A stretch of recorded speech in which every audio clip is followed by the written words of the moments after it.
Welcome to Locked On College Football Kickoff Live. Alongside Alex Dono of Locked On Canes and Kenton Gibbs of Locked On ACC and Locked On Wolfpack. Drake Toll here from Locked On Big 12. Thank you for making Locked On College Football Kickoff Live your lunchtime listen every Friday. Guys, let's jump in. The biggest upset of the week, at least in the top 10, Clemson and Duke. You might remember that I said if Clemson loses to Duke, I would cut off. I think it was my left. Kenton, was it my left pinky toe? You didn't specify which pinky toe. You just said you would cut off a pinky toe. You did specify the tool, however. You said it wasn't going to be a scythe. You said it wasn't going to be a butcher's knife. It was going to be a rusty knife. Rusty knife. Ken, a man of my word, I am down one pinky toe this week. After saying, and I don't know how many toes I'm going to, actually I do. I have 10 that I can give away this year, but I'm down one after week one. So I'm going to have to start limiting my toe talk. Clemson, Kenton, gets just mauled by Duke. Yeah. And Dabo Swinney says in response, I like what our offense did. If we do it every week, we go undefeated. I'm not sure what Dabo is on, but I will have all of it. Kenton Gibbs, Duke gets killed by Duke kills Clemson. So I'll say this, first of all, a little dad joke for you all. I'm sure that your favorite country music singer now is Toby Keith. But with that being said, let's stick to the facts. That was totally uncalled for, Ken. Let's stick to the facts of this thing, though. Let's stick to the facts of this thing because I warned you that this could happen. But more importantly, I think that we need to start drug testing coaches in the NCAA. We need to stop just testing the players. It's high time that some of these coaches get in on it too. Because in what world is what their offense did acceptable? And don't get me wrong, they had over 400 yards of total offense. They won. They didn't turn over the ball a ton, but they turned it over in key moments. Phil Maffa's fumble when they're driving and looking like they can finally make this thing a game. A big-time deal. At the end of the game, that interception when the game was kind of out of hand or inconsequential was another thing, but that's indicative of the fact that all game, your passing game was out of sync. All game, you could hit nothing deep. There were no 20 yards or more air yardage plays for Clemson last week. So if you want your offense to do that,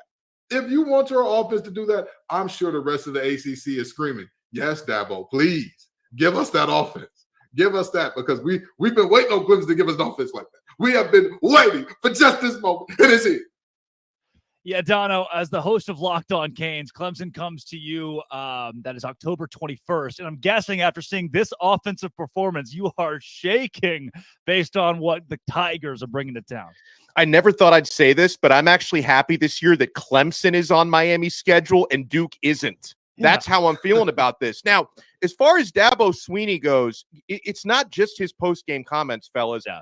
I don't think there's any other coach right now in college football who is as disconnected from reality as Dabo Swinney. I mean, his comments after the game, his attitudes towards name, image, and likeness just go to show you that maybe he's not someone equipped to be in this era of college football. His attitudes toward recruiting as well. You know, Clemson has this policy where they don't like verbal commits to take visits to other places, and they threaten to pull your offer if you do that. So like, you have to wonder if the game is passing Dabo by. I think he's still a fine football coach. It's just a lot of the other stuff that comes with it.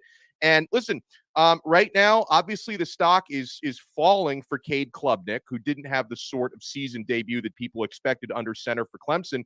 Meanwhile, Riley Leonard now for Duke, I think he's going to become more of a household name. You see what a dual threat he is, with all the rushing yards and touchdown that he put up in that game.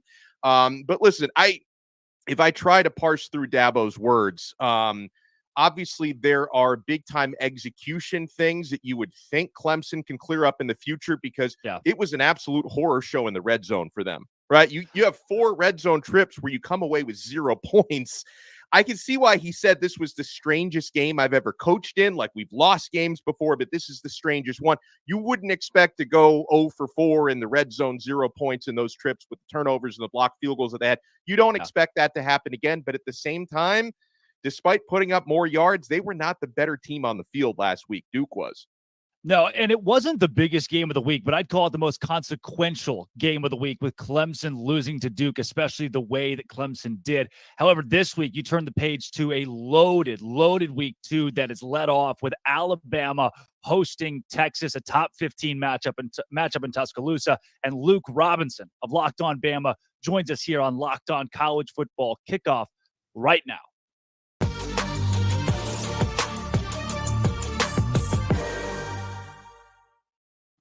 Luke, my man, Alabama and Texas. Last week, the Longhorns were sloppy against Rice. Alabama took care of business. Jalen Milroe, the new quarterback, stepped up big time and showed that, hey, there's a new signal caller in Tuscaloosa.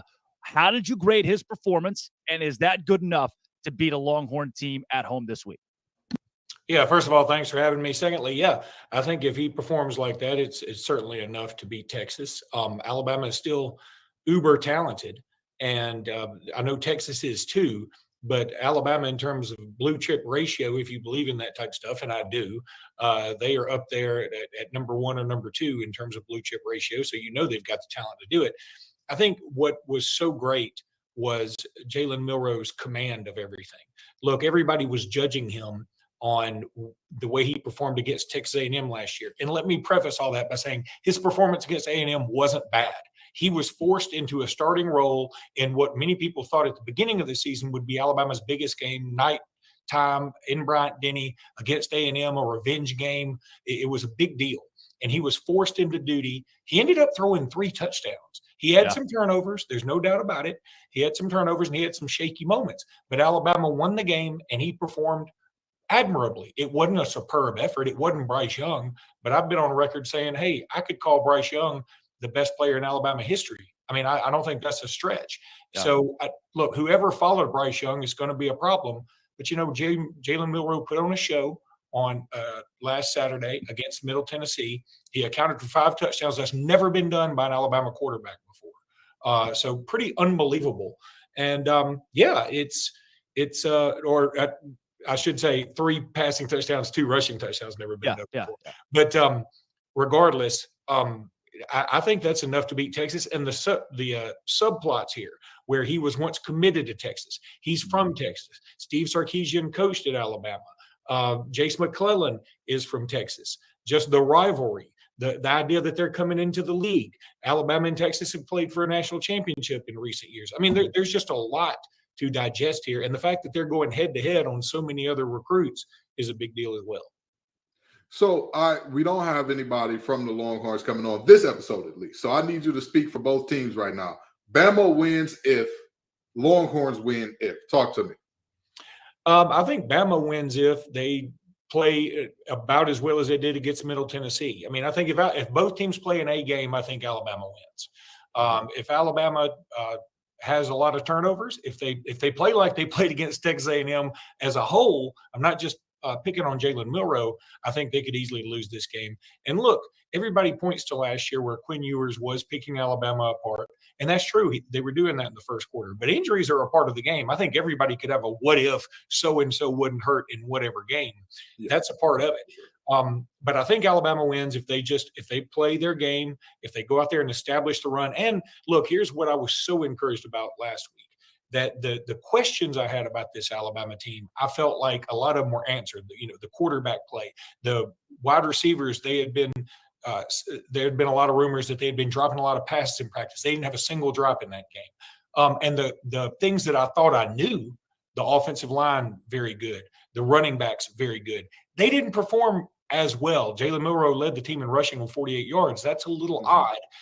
But I do know that those two unit rooms are better than they played. So if they step up their game just a little bit, and as long as there isn't a huge drop-off in Milroe and the receivers and the defense, I feel like Alabama's going to win this thing. Now, conversely, the way Texas is going to win this game is by blocking out all the noise. I mean, if they come in and they can force Alabama into some situations they don't want to be in, a lot of third and longs, I think that Texas can win this game. That's going to be very difficult. And I'm going to tell you, as an Alabama fan, I have no problem admitting this. I mean, we got Alex here. He's from Miami. He knows what I'm about to talk about. Sometimes our home field advantage, though Nick Saban is 102-8 in Tuscaloosa, isn't the same advantage as other places. I know Miami is sort of the same way. Look, you always think about playing Miami at home. Oh, it's so rough. Well, they don't usually have the same crowd unless it's a huge game. And when it is a huge game, that place gets bonkers. And that's going to be the way this is at Tuscaloosa. My co-host on Locked On Bama, Jimmy Stein, lives in Tuscaloosa. And he said the atmosphere around the campus has been bananas. And that's not typical because we're so used to winning every game in Tuscaloosa that we sort of take it for granted. But this is not going to be one of those instances. You mentioned Luke coaching matchup is one of the bigger subplots. Sark going up against Saban, and former Saban assistants are just 2-28 against Nick. In this case, it's obviously an interesting one because Sark is an offensive guy. Saban's focus is more on the defense. So, how do you think Steve Sarkisian is going to try to attack Bama's defense? Because if nothing else, he probably knows, which plays Saban doesn't like going up against in practice. Yeah, I think look, Texas needs to try and take some deep shots. I think that's the way you can really mess Alabama up a little bit. I think that you can get in their heads defensively if you can take some deep shots. The problem is with that, and this is something I learned just doing some homework this week. Quinn Ewers' longest pass, at least last year, and I think in his career at Texas, is like 49 yards. And that just seemed crazy to me. I mean, because you think of Texas, you think of them with Quinn Ewers and having Xavier Worthy and all these other superstar receivers, you think they'd be throwing 80-yard bombs every game. And that's not really what they do. So it's just a little bizarre to me. But I think that, look, everybody seems to be so scared of Kool-Aid McKinstry. And they should be. He's the best defensive back in college football, best cornerback in college football, if you ask me. Now, but I think what you have to do is say, I'm going to go right at your best, and I'm going to see what he's got. And look, it may not work out. That may not be the best thing. But if it does work out, and if you can get ahead of Alabama by, say, 2 scores and sort of keep it that way for a while and force it where Alabama is going to have to go more into a passing game, and especially an intermediate passing game, because Jalen Milroe, 2 of his completions, he didn't have a lot of incompletions last week, but 2 of his incompletions were in that intermediate stretch. And he didn't throw a lot in that window. He either went deep or he went kind of short or he took off with the ball. So if you can force Alabama to try and go to that intermediate passing game, I think that's huge for Texas. That's Luke Robinson of Locked On Bama. Alabama and Texas, our game of the week here on Locked On College Football Kickoff Live. Luke, thanks for joining us. I appreciate it, guys. Absolutely.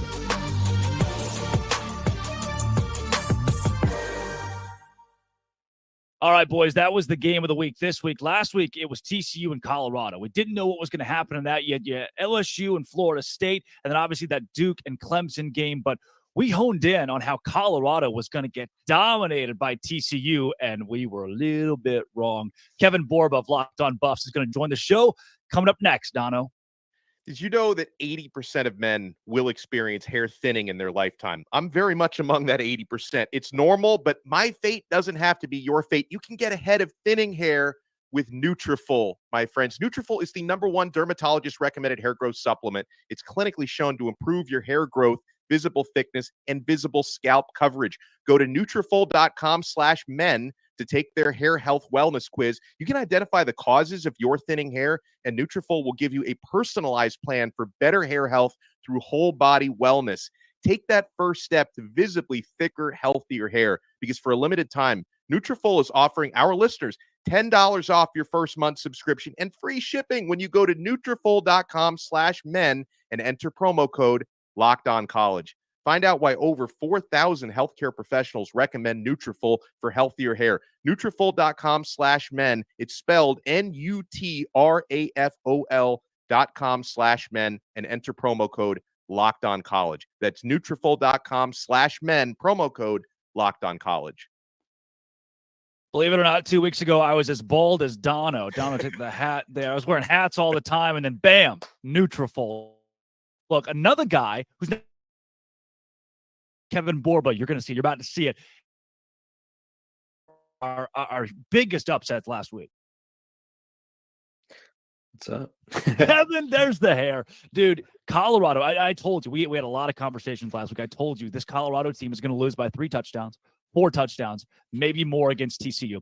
But what blew me away is that Deion Sanders took 70-plus curated players from the transfer, not random guys, curated players from the portal, and won. Have we entered the era of AAU in college football? as displayed on Saturday by Colorado? I'll say people will try it, but I don't know if everybody has the effect that Deion Sanders does. I think there's probably maybe 10, 15 coaches in college football that could realistically empty out the cupboard and then restock it with as much talent as he did. And I don't know if those coaches would even want to do it. I think it'd be like Kirby Smart, Nick Saban. If Dabo Swinney ever wanted to touch a transfer portal or acknowledge that it's real, maybe he could do it. But I don't think everybody could do it. I don't think it's something that applies to everybody. I know Texas State kind of did it. But again, it's really not one size fits all type of thing. And so I think having Coach Prime is kind of the main factor that a lot of these kids went there. Well, Kevin, I want to give a nod to Coach Prime right now because I bought receipts too, baby. Of all the folks on Locked On College Football Live, who was highest on the Buffs? I was. I believed in the Buffs. I said that their ceiling was higher than what everybody else believed. So, Coach Prime, I believe. Okay, I don't have nobody else tell you. I believe. Now, with that being said, Kevin, what do you think is the balance between the coaching and the talent that created that upset? Because me personally, the more I watch film on that game, the more I say these young men were exceptionally coached. This game was schemed up perfectly. Prime beat Sonny Dykes in the chess game of football at multiple points. That's what I was seeing on tape, at least. So tell me, what do you think is the balance there? Yeah, I think I'd probably go 60-40. Honestly, I think the schematics were great. I've never seen an offensive coordinator receive as much hype as Sean Lewis did, but he deserved all the praise. Every play he drew up was to perfection. It seemed like he would just take a look at the defense and be like, okay, we're running this. And then it would be wide open. Every single time is kind of what it felt like. I think Colorado scored just about every time they touched the ball. So you have to give him props where props is due. But then you have to look at plays where I think it was like 4th and long, whatever that, I think it was 19. And Shedeur Sanders scrambles a little bit and delivers a strike. Or you have to look at the throws that he made down the field, his deep ball. I think, and I'm starting a little petition for this, so if you guys would like to sign, I think Shedeur Sanders throws the best deep ball in college football, or at least one of them. And we saw it on multiple occasions. He would hit guys down the sideline in stride. You guys had your previous guys was talking about Quinn Ewers. Quinn Ewers hasn't been able to hit the deep ball in his college career. Shedeur Sanders has already shown that he throws arguably the best deep ball in college football. And so I think the coaches deserve some praise, but the players executed. You can only call things that they can execute. And so I think everybody deserves a lot of praise. Now, Kevin, unlike Kenton, I was not a believer in the Buffs last week or this season. They're now only one victory away from matching my season prediction, so I'm probably going to be eating some crow this season. So, yeah, my two thoughts watching that win over TCU, number one, how wrong I was. But then number two, I'm watching Travis Hunter, and I'm thinking, this guy could win the Heisman, right? You talk about non-quarterbacks winning the Heisman, two-way player.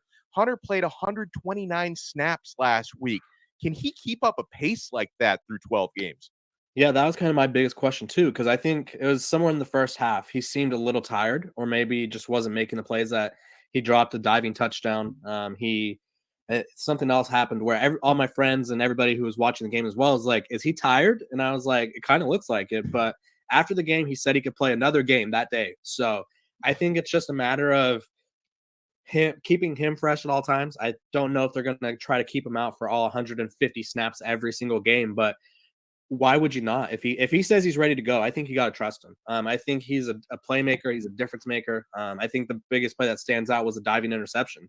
I saw somewhere that he covered about like 6 yards on that play where he dove to catch the ball. And I think when you look at that play, you're like, why would Chandler Morris throw it that way? Well, Travis Hunter was nowhere near where Chandler Morris was trying to throw it. That's just how quickly he covered ground. And so Travis Hunter needs to be on the field as much as possible. I do think the Heisman hype is legit. If he plays like this every week, I don't see why he shouldn't at least be in New York at the very minimum. I don't think we've ever seen someone who has this kind of effect on both sides of the ball. His stats for receiving have already essentially surpassed Charles Woodson. If everything goes right, he'll pass Charles Woodson by tomorrow. So Travis Hunter is that guy, and it's only been 13 days of college football. Yeah. So do we go with Travis Ohtani or do we go with Shohei Hunter? Which one do you prefer? That's a good one. I like Travis Ohtani. Got to get the first name in there. Gotcha. Okay. I love it.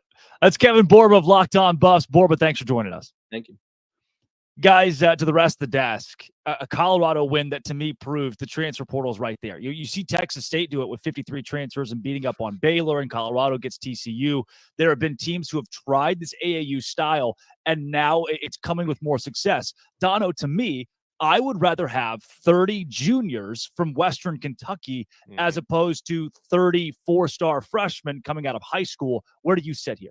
Well, I'm with you because any coach I talk to agrees with you. Experience in this game is so important.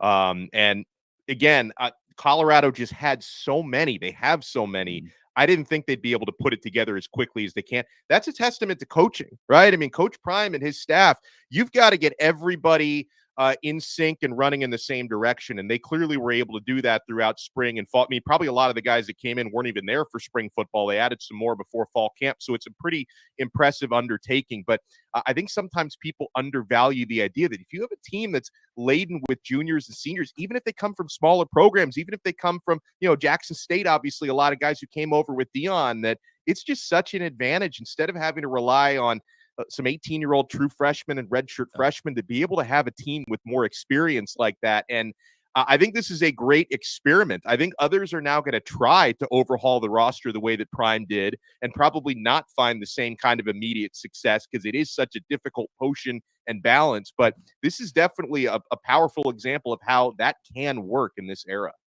Kent and I was shocked when Prime pointed out a beat reporter after the game and said, "You didn't believe in us." And there was a long pause, and he said, "You still don't believe in us."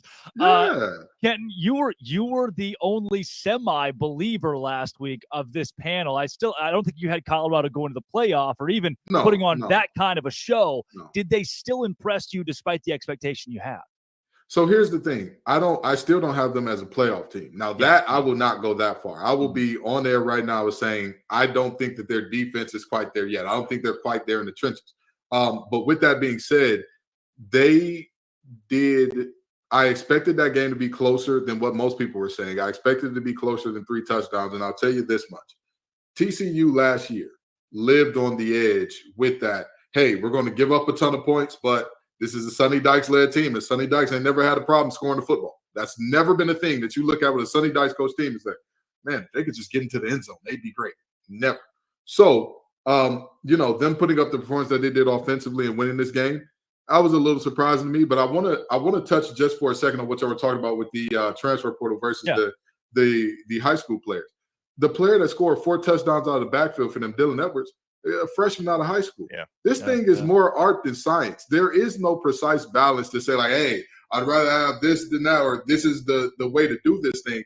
Because, I mean, if you look at the programs that are having the most success by far and wide, right, it's not that AAU style. It's a mix between, yes, we do have a bit of a farm system, and hey, you're the best player at Kent State. Come on down here to Alabama, brother.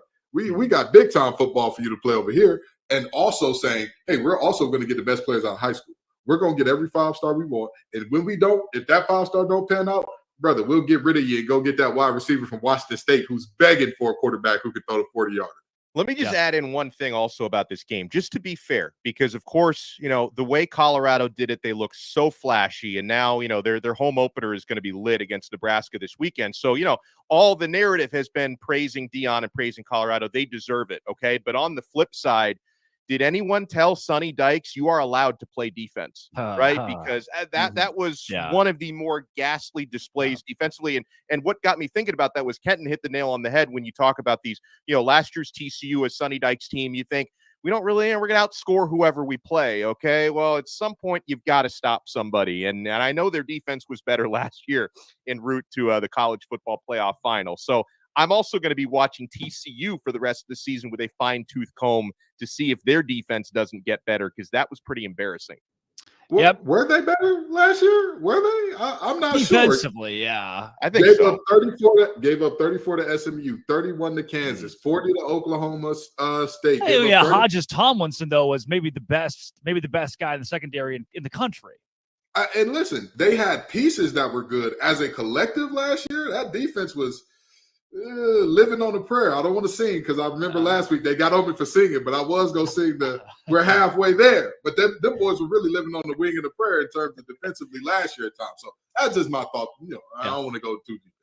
Yeah, it's funny that TCU hires a guy with the last name Bryles and loses the first game with him on the sidelines. Karma is real, and it starts with Bryles. Guys, I look, playoff conversation is way too early here. It's September, but did you know only one team has made the playoff with a September loss, and no team has done it while going 0-1 in week one? Certainly not a good sign for Texas Tech. Red Raiders losing to Wyoming on the road. And for Oregon, you can't afford a loss outside of Pac-12 play when you're in a conference like the Pac-12. How will this game play out? Oregon and Texas Tech. Spencer McLaughlin of Locked On Ducks and Chris Level of Locked On Texas Tech got together to discuss.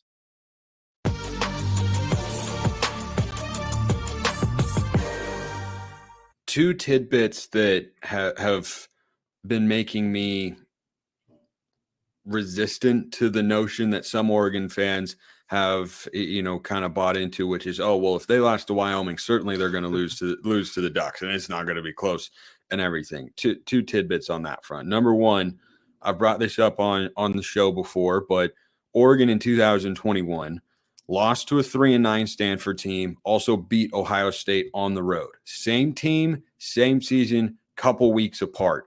There are peaks and valleys, and the great teams have their valleys still result in wins. And maybe in the case of like a Georgia or, Alabama some years, those valleys are just less dominant wins than what they are accustomed to. That's what great teams and programs do. But no team plays their best football every week. That was not the best version of football, I think, that Texas Tech is going to play in 2023. And another good example is Utah. 2021, same year, they began the season 1-2. They lost, and this will provide some hope to Texas Tech fans. They lost a triple overtime thriller to San Diego State in the non-conference. They were a 1-2 football team. They ended up winning the Pac-12 that year, thumping Oregon twice in a 2-week span. So it was not what the Red Raiders were hoping for. It's not what I expected to see from them for sure. But in no way, Chris, do I feel that this is now just a giant mismatch between one team that won 81-7 against an FCS opponent in Portland State and one team that blew a 17-0 lead on the road against Wyoming.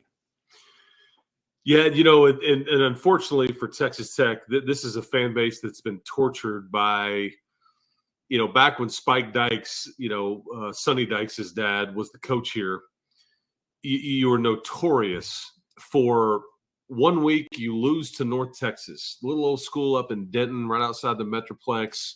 You lose to them on your home turf. And then 5th-ranked A&M would show up on your field, and you're thinking, well, this isn't going to go up. And then you pull it off and win. Yeah, it's like, I say this all the time. It's like, I know what you're capable of, but I also know what you're capable of. And so, like, what, and like, you're right. There's very few teams that even that out and like survive all the tests. And I expect this to be a fun home crowd. I think, if you're Tech, you can get a lot of the doubt back and erased if you get a win here, and you can kind of get a fresh start on it. Let's get out of here on this, Chris, and I'll see if I can kind of wriggle this out of you of sorts. A prediction on the game. I know you're not always pain, Spencer. Yeah, right. Tortillas will fly. I'll predict that. I was about to say, I'm very much looking forward to what I'm calling the quad T in college football. The Texas Tech tortilla toss, I think, is an excellent way to describe what's going to happen. For those of you who don't know, there's a tradition at Texas Tech where they throw tortillas at kickoff. Because, well, Chris, real quick, in like 30 seconds or less, why do you throw tortillas on the field in Lubbock? I love it, by the way. It's quintessential college football traditions. Back in the day, I think that Texas Tech was playing Texas A&M. Some announcer popped off and said, "There's the only thing in Lubbock is a giant tortilla factory," or something along those lines. And so I think people kind of caught on to it. It pissed them off. So at kickoff, they let them fly. They freeze them. They cut holes in them so they'll fly further. They used to get penalties. Oh, they freeze them. Oh, goodness. Oh, yeah, so they got a little oomph. Oh, yeah. But they're flour tortillas. And yeah, it's only at kickoff, though. Oh, corn's better. They go everywhere. Yeah. From a taco standpoint, 1,000% agree. Corn is much better. Not for throwing them at kickoff. Okay. I completely agree. I think Oregon goes into Texas Tech and gets it done. I got Oregon winning 34-23. Your thoughts on the outcome of the game? I can't sit here and pick Oregon to win. I just can't do it. I mean, I'm okay. sorry. I'll say That's okay. 36-33. I'll channel my inner Spike Dykes, and I'll say you come back, from the grave. You're like the Undertaker that just sits up. Oh, like he's still alive, right? And I'll say 36-33, and then everybody calms down in Lubbock and is like, okay, well, we're 1-1 out of the gate, but it's not as bad as we thought. But we pull off a good one. But yeah, I'll say 36-33.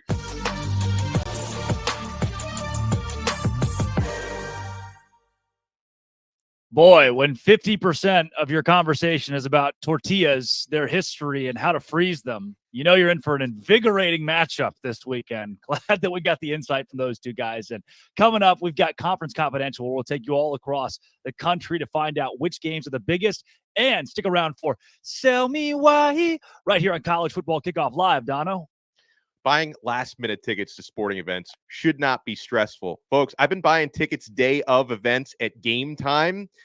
Flash deals and last-minute tickets, they've got the best ones at Game Time. Easy to find and buy tickets for every kind of event in your area. That includes concerts. I'm taking my son to Disney on Ice tomorrow. Got my tickets at Game Time. Forget planning months in advance. Game Time has deals on tickets right up to the day of. Get those exclusive flash deals, and the Game Time guarantee means you'll always get the best price. If you find tickets in the same section and row for less, Game Time will credit you 110% of that difference. So download the Game Time app, create an account, and use code LOCKEDONCollege for $20 off your first purchase. Terms apply. Again, create an account and redeem code LOCKEDONCollege for $20 off. Download Game Time today. Last-minute tickets, lowest price, guaranteed.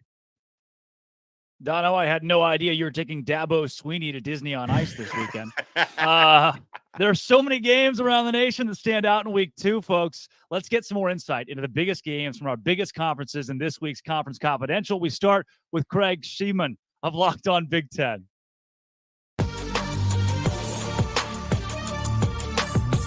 There are 14 Big Ten games on the slate this weekend, and none bigger than Matt Rule and the Nebraska Cornhuskers going into Boulder, Colorado to take on Coach Prime Deion Sanders and the Colorado Buffaloes, who shocked the college football world last weekend by going into TCU and winning 45-42. Nebraska's coming off yet another one-score loss, this time to Minnesota, 13-10. Here's the deal. I think Nebraska's defense is much better than TCU's. I also think that Nebraska quarterback Jeff Sims and running back Gabe Ervin can run the football. I don't know if you noticed, but TCU ran for 262 yards against Colorado's defense. I think it's there for the taking. Bottom line, I think if this is a high-scoring game, some sort of shootout, then Coach Prime and Colorado are 2-0. And who would have thought that a couple of weeks ago? If it's a lower scoring game with some actual defense in this game, I think Matt Rule gets his first win at Nebraska. By the way, Vegas has the over-under at 59, so it thinks it's going to be a little bit of a higher scoring game. They also have the Buffs at -3 on this one. Youngstown State is at Ohio State. I call this the Jim Tressel Bowl, given his importance to both institutions over the years. Kyle McCord and Devin Brown will both play quarterback for Ohio State. Devin Brown will play a lot more than he did last weekend in Bloomington against the Indiana Hoosiers. I've got to tell you right now, this quarterback situation is not resolved yet, so both will get a lot of snaps in this game. In Ann Arbor, get out your bingo card for your coaching roulette. We'll keep track of who's coaching the team. Jim Harbaugh in his second of 3 weeks being suspended. Of course, last week against East Carolina, defensive coordinator Jesse Minter held down the fort. This week against UNLV, special teams coordinator Jay Harbaugh will handle the first half. Meanwhile, running backs coach Mike Hart will be the head coach in the second half. Got it? Got it. And finally, let's not overlook the Cy-Hawk Trophy as Iowa takes on Iowa State for the 70th time in this rivalry. Going to be a great weekend. Can't wait. Enjoy the games. I'm Craig Sheeman for Locked On Big Ten.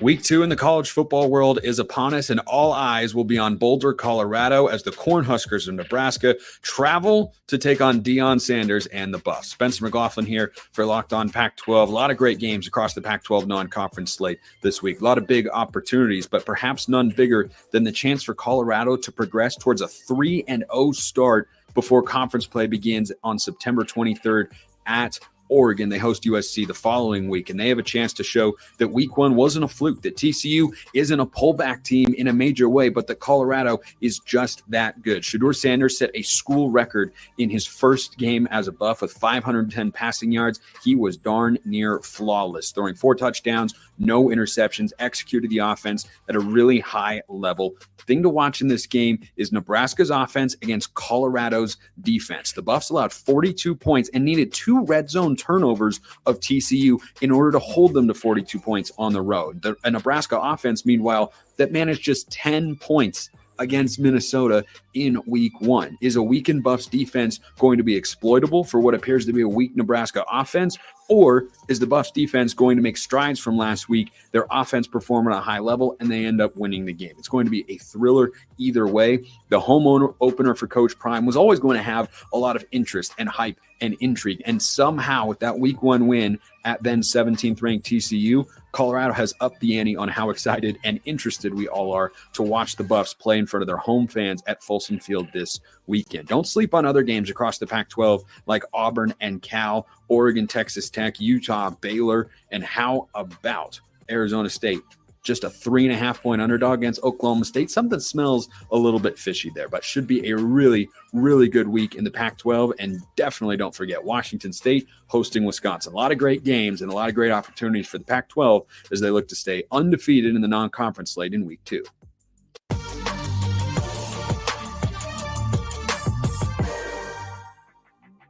Dave Schultz with your Week 2 Sunbelt preview. Much better matchups across the board in the Sunbelt for Week 2. In fact, you have a conference ball game, the Louisiana Raging Cajuns taking on ODU in Norfolk, Virginia. First time these two schools have ever met. But the big matchup is Appalachian State going to Chapel Hill to take on Carolina. This is a rematch in last year's crazy ball game, 63-61 Tar Heels. But App State scores 40 points in the fourth quarter to fall short in overtime. But that leads to the victory over A&M, which leads to game day in lovely Boone, North Carolina, which leads to a Hail Mary victory over Troy.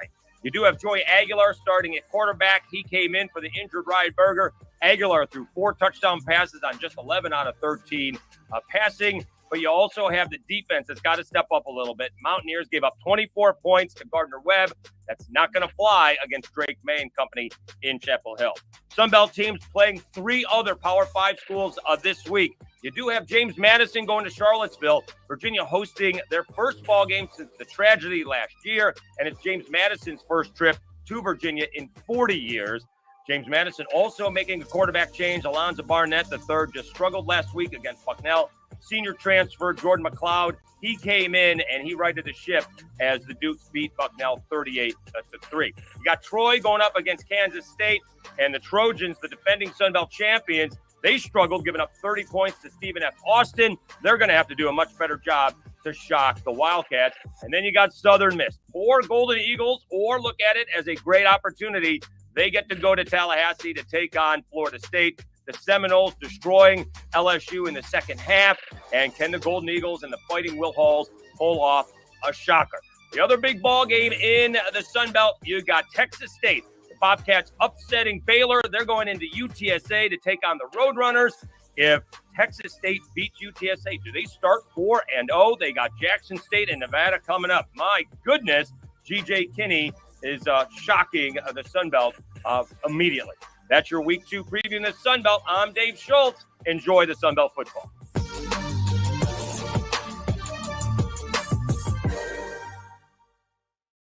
That was our look around the country here on College Football Kickoff Live with Conference Confidential.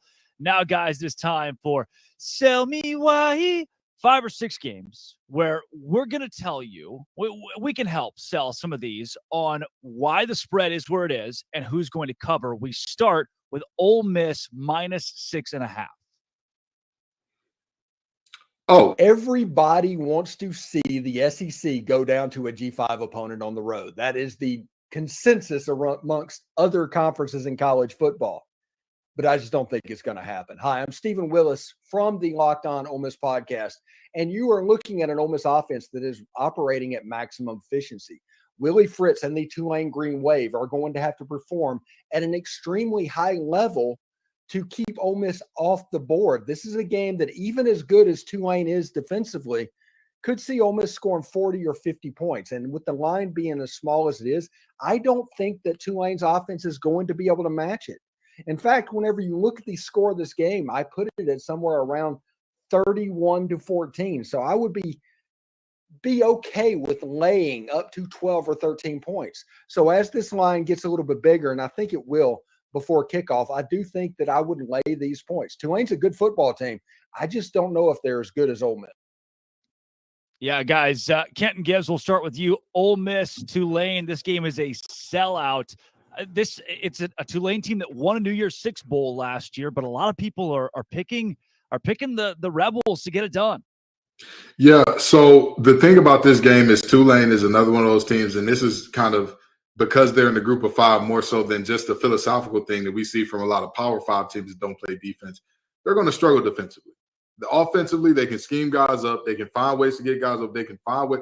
I enjoy watching Tulane's offense because whatever they want to do, they find ways to effectively do it. If they want to get the ball to the perimeter in terms of the running game, they find a way to do so. If they want to scheme up, hey, we're going to keep hitting you laterally until all of a sudden you got two high safeties and now we can gash you vertically, they're going to do it. And so I could see Tulane saying, hey, not today. No covering on us, Ole Miss. But I could also see a couple of turnovers going the wrong way for them, and then all of a sudden Ole Miss gets this thing and makes it up. Dono, 7-point game. Do you take the Rebels? I do take the Rebels.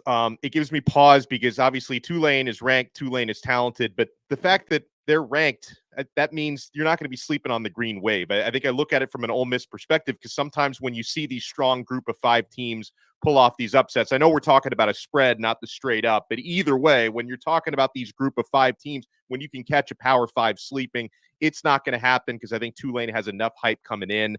Jimmy's and Joe's, guys. I mean, Tulane can try to scheme with their X's and O's, but they just don't have the talent. So this is a situation where I can see it being a close game heading into the fourth quarter, and I just think the Rebels are going to wear them out and probably end up winning this game by 2 touchdowns. Look, I New Year's have Ole Miss to cover, by the way. New Year's Six Bowl is different than week 2 of college football, right? You don't really throw out the kitchen sink to beat Ole Miss this week, and maybe you can make the case that Tulane does, but they know what it's like to win now. They've seen that at one of the highest levels of college football. I've got Ole Miss by at least a touchdown. It's a weird line, right? Vegas and the bettors are swayed on this one, but give me Ole Miss as well. But we've got action this weekend to an extent, like 50% action. Georgia, 43.5-point favorites over the Ball State Cardinals. Clint Shamblin of Locked On Bulldogs is going to sell us why the Dogs will cover the huge spread. Hey, everybody, Clint Shamblin, Locked On Bulldogs here, telling you why Georgia's going to cover no problem, no sweat against Ball State. One, Bobo knows his assignment. Look, last week, Kirby Smart got on him, told him, hey, first and goal from the 5, can't be having that. We got to get more than a field goal. That's number 1. Bobo's going to be on point. Number 2, Carson Beck is going to be just fine. In this offense, Stetson Bennett did not have as many yards, completions, or touchdowns as Carson Beck did in his first game as Georgia's signal caller. No worries there. And number 3, this defense is nasty. It's the best defense Kirby Smart has ever, yes, I said ever had. Talent all across the board. Composite is the best we've ever seen, which is why I think Glenn Schumann and Kirby's going to shut them out again. This is why Bulldogs are going to cover that point spread. Fear not. Lay the points. It's just fine. Ball State is not going to score, and Georgia's going to get a 50-burger. That's why Bulldogs are going to cover. Oh, the old backdoor cover here. We're talking 43 points. Georgia did not cover that against UT Martin. What? There are so many other things you could do with your life than bet a 3-point spread, Kenton Gibbs. I agree. This is throwing money out the window because you're counting on a lot working in a certain way. They're counting on Kirby Smart not calling off the Dogs. You're counting on the 2s and 3s from Georgia not potentially letting up a touchdown or two, because Mike New, who's the head coach of Ball State, he's not going to pull his starters. That's not going to happen.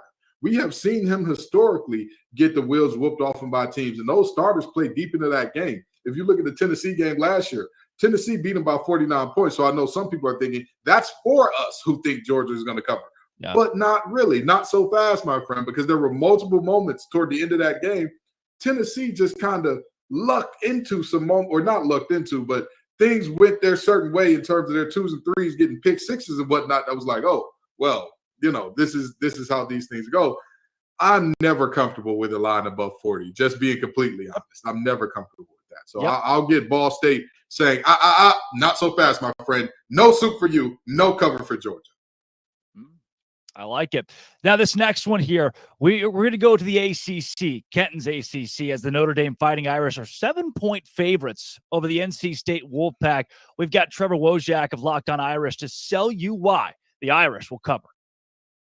Hey, college football fans. I'm Tyler Wojak, the host of Locked On Irish for the Locked On Podcast Network. Today, I'm here to tell you why Notre Dame is going to cover the 7.5-point spread on the road against the NC State Wolfpack. Like always, it starts with the quarterback, and Sam Hartman has been practically unstoppable in his first 2 starts for the Irish, leading the offense to 11 touchdowns out of 12 total drives.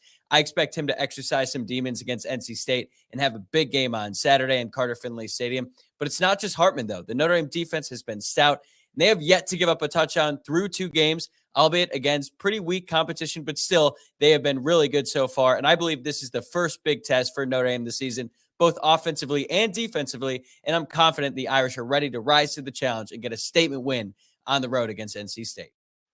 Our very own former NC State defensive tackle, Kenton Gibbs, go. Y'all are going to call me a homer. People are going to call me everything but a good Christian. They're going to say that I'm imploring people to give away money. But here's the deal. The Wolfpack and the Golden Domers have played 3 times. And Notre Dame has never won a game outright outside of South Bend. And by the way, those 3 games weren't 100 years ago. The most recent one was in 2017. They lost in 2016 when a hurricane was coming through Raleigh. NC State wins 10-3. Guess what? There's supposed to be another hurricane that is on the brink. Fans, friends, family, I'm telling you, this is deja vu for a reason. The more I watch film on Notre Dame, the more I believe they're not going to cover. Do I believe they win outright? I have them winning by a field goal, 24-21. But do they cover that 7.5? I don't think so. Well, speaking of games that are close to the chest for our host, Dono, here's yours. Texas A&M Aggies are currently favored by 3.5 on FanDuel over the Miami Hurricanes. Here's Andrew Stefaniak to tell you why the Aggies will cover that spread. Will Texas A&M cover against Miami? Man, it's a tough one. It's a good question. I think the Aggies are going to cover. Our friends over at FanDuel currently have the line at 4.5 points, minus 4.5 for the Aggies. And the way I look at it, I think they're going to go on the road and take care of business against the Miami Hurricanes. Texas A&M's offense looked dominant against New Mexico, and I think that they're going to go and do the same against a much better opponent in Miami. Connor Wigman was throwing passes that were just perfect, putting the ball right in the bucket, putting it right where it needed to be. We saw the wide receivers running open all game long, one of the most talented receiver rooms in college football. I think you're going to see that repeat itself. Texas A&M's hopefully going to have more of a rushing game against the Miami Hurricanes, and the defense, I think it's going to come down to whether or not you can stop Miami's rushing attack. If you can do it, the Aggies win, and they cover the 4.5-point line. Well, comparing backdrops between Locked On Canes and Locked On Aggies, Alex Dono covers. Do the Canes cover this Saturday? I think they do cover. And the magic number, I mean, it had been earlier in the week 3.5. It's at 4.5. I think this game is going to be decided by 3 or 4 points in either direction. So I look at that number. I feel comfortable taking Miami. Texas A&M hasn't had a great road record under Jimbo Fisher in bigger games. And the big thing, I thought that Andrew, he hit the nail on the head when he was talking about stopping Miami's rushing attack, because that's been an area where the Hurricanes have been completely revolutionized. They've added 3 top-tier offensive linemen since last year, Javion Cohen and Matt Lee in the transfer portal. It's funny because the Hurricanes actually have a true freshman starting at right tackle, and normally you'd say that's kind of a liability, but in the case of Francis Maui-Noa, former 5-star recruit out of IMG Academy, he's been blowing everybody away so far at his time at the U. And most importantly, Miami can basically go 4 deep with starting caliber running backs. And this is a time in the season when everybody, at least all those 4, are still healthy right now. When you talk about rotating between Henry Parrish, Mark Fletcher, A.J. Allen, and Don Chaney Jr. And Texas A&M, as talented as their defensive line is, fellas, because they've got 5 stars all over the place, basically 2 deep. They were brutal against the run last season. Different coaches, a lot of the same personnel. And New Mexico had a little success running into the teeth of their defense last week. So Andrew was right on. The Texas A&M stopping Miami's running game is a big key. I'll look at it on the flip side. As far as the Miami Hurricanes go, trying to slow down the Aggies' passing game, that's going to be where Miami either covers that 4.5-point spread or not, because that trio of wide receivers that the Aggies bring to the table with Evan Stewart, who was suspended against Miami last year, Noah Thomas, who's 6'6", and Anais Smith, who's just a gadget, all-purpose guy, does a fantastic job. Miami's got to pressure their quarterback, Connor Wigman, and I believe the Hurricanes have a defensive line where they're able to do that, I think, on a somewhat consistent basis, make him feel a lot more uncomfortable than he did against New Mexico. I think this is going to be a good game, fellas, and I think, I did go on record picking Miami to win by 3. It could obviously go the other way, but I think it's going to be close. I think this is going to be a 3 or 4 point game, and Miami does cover. So, not to be left out, I'm ready to be heard again. The Baylor Bears and the Utah Utes. Utah opened as a 4-point favorite. It has now jumped to 8. It is doubled. I'll be in the house at 11 a.m. Central Time between Baylor and the Utes with Kyle Whittingham. Give me the Baylor Bears plus 8. They were terrible last week. They lost to Texas State. Who does that? One of the worst upsets in college football's recent memory for a Power 5 team. But I'll tell you this. Sawyer Robertson, a Mississippi State Mike Leach quarterback, is starting for Baylor this week. His high school coach, a storied high school coach in Texas high school football, came on our show on ESPN Central Texans and said, this kid doesn't need an offensive line. He'll do it by himself. I think we got an old Tom Brady, Drew Bledsoe situation brewing in Waco. Baylor might lose by 45, but Sawyer Robertson might just win the game. That's why I like Baylor plus 8. That's a heart pick.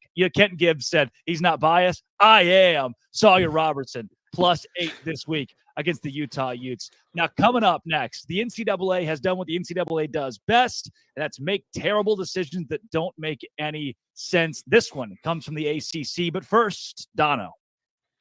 My friends, hair thinning does not have to be your future. Your fate doesn't have to be mine, guys. If you're tired of weakening or thinning hair, do you want to reach your full hair potential? Leading hair growth supplement Nutrafol helps improve your hair growth, visible thickness, and visible scalp coverage as well. Nutrafol is the #1 dermatologist recommended hair growth supplement, and it's clinically shown to improve your hair growth, visible thickness, and visible scalp coverage. Take the first step to visibly thicker hair and healthier hair. For a limited time, Nutrafol is offering our listeners $10 off your first month subscription and free shipping when you go to Nutrafol.com/men and enter the promo code LOCKEDONCollege. And you'll find out why over 4,000 healthcare professionals recommend Nutrafol for healthier hair.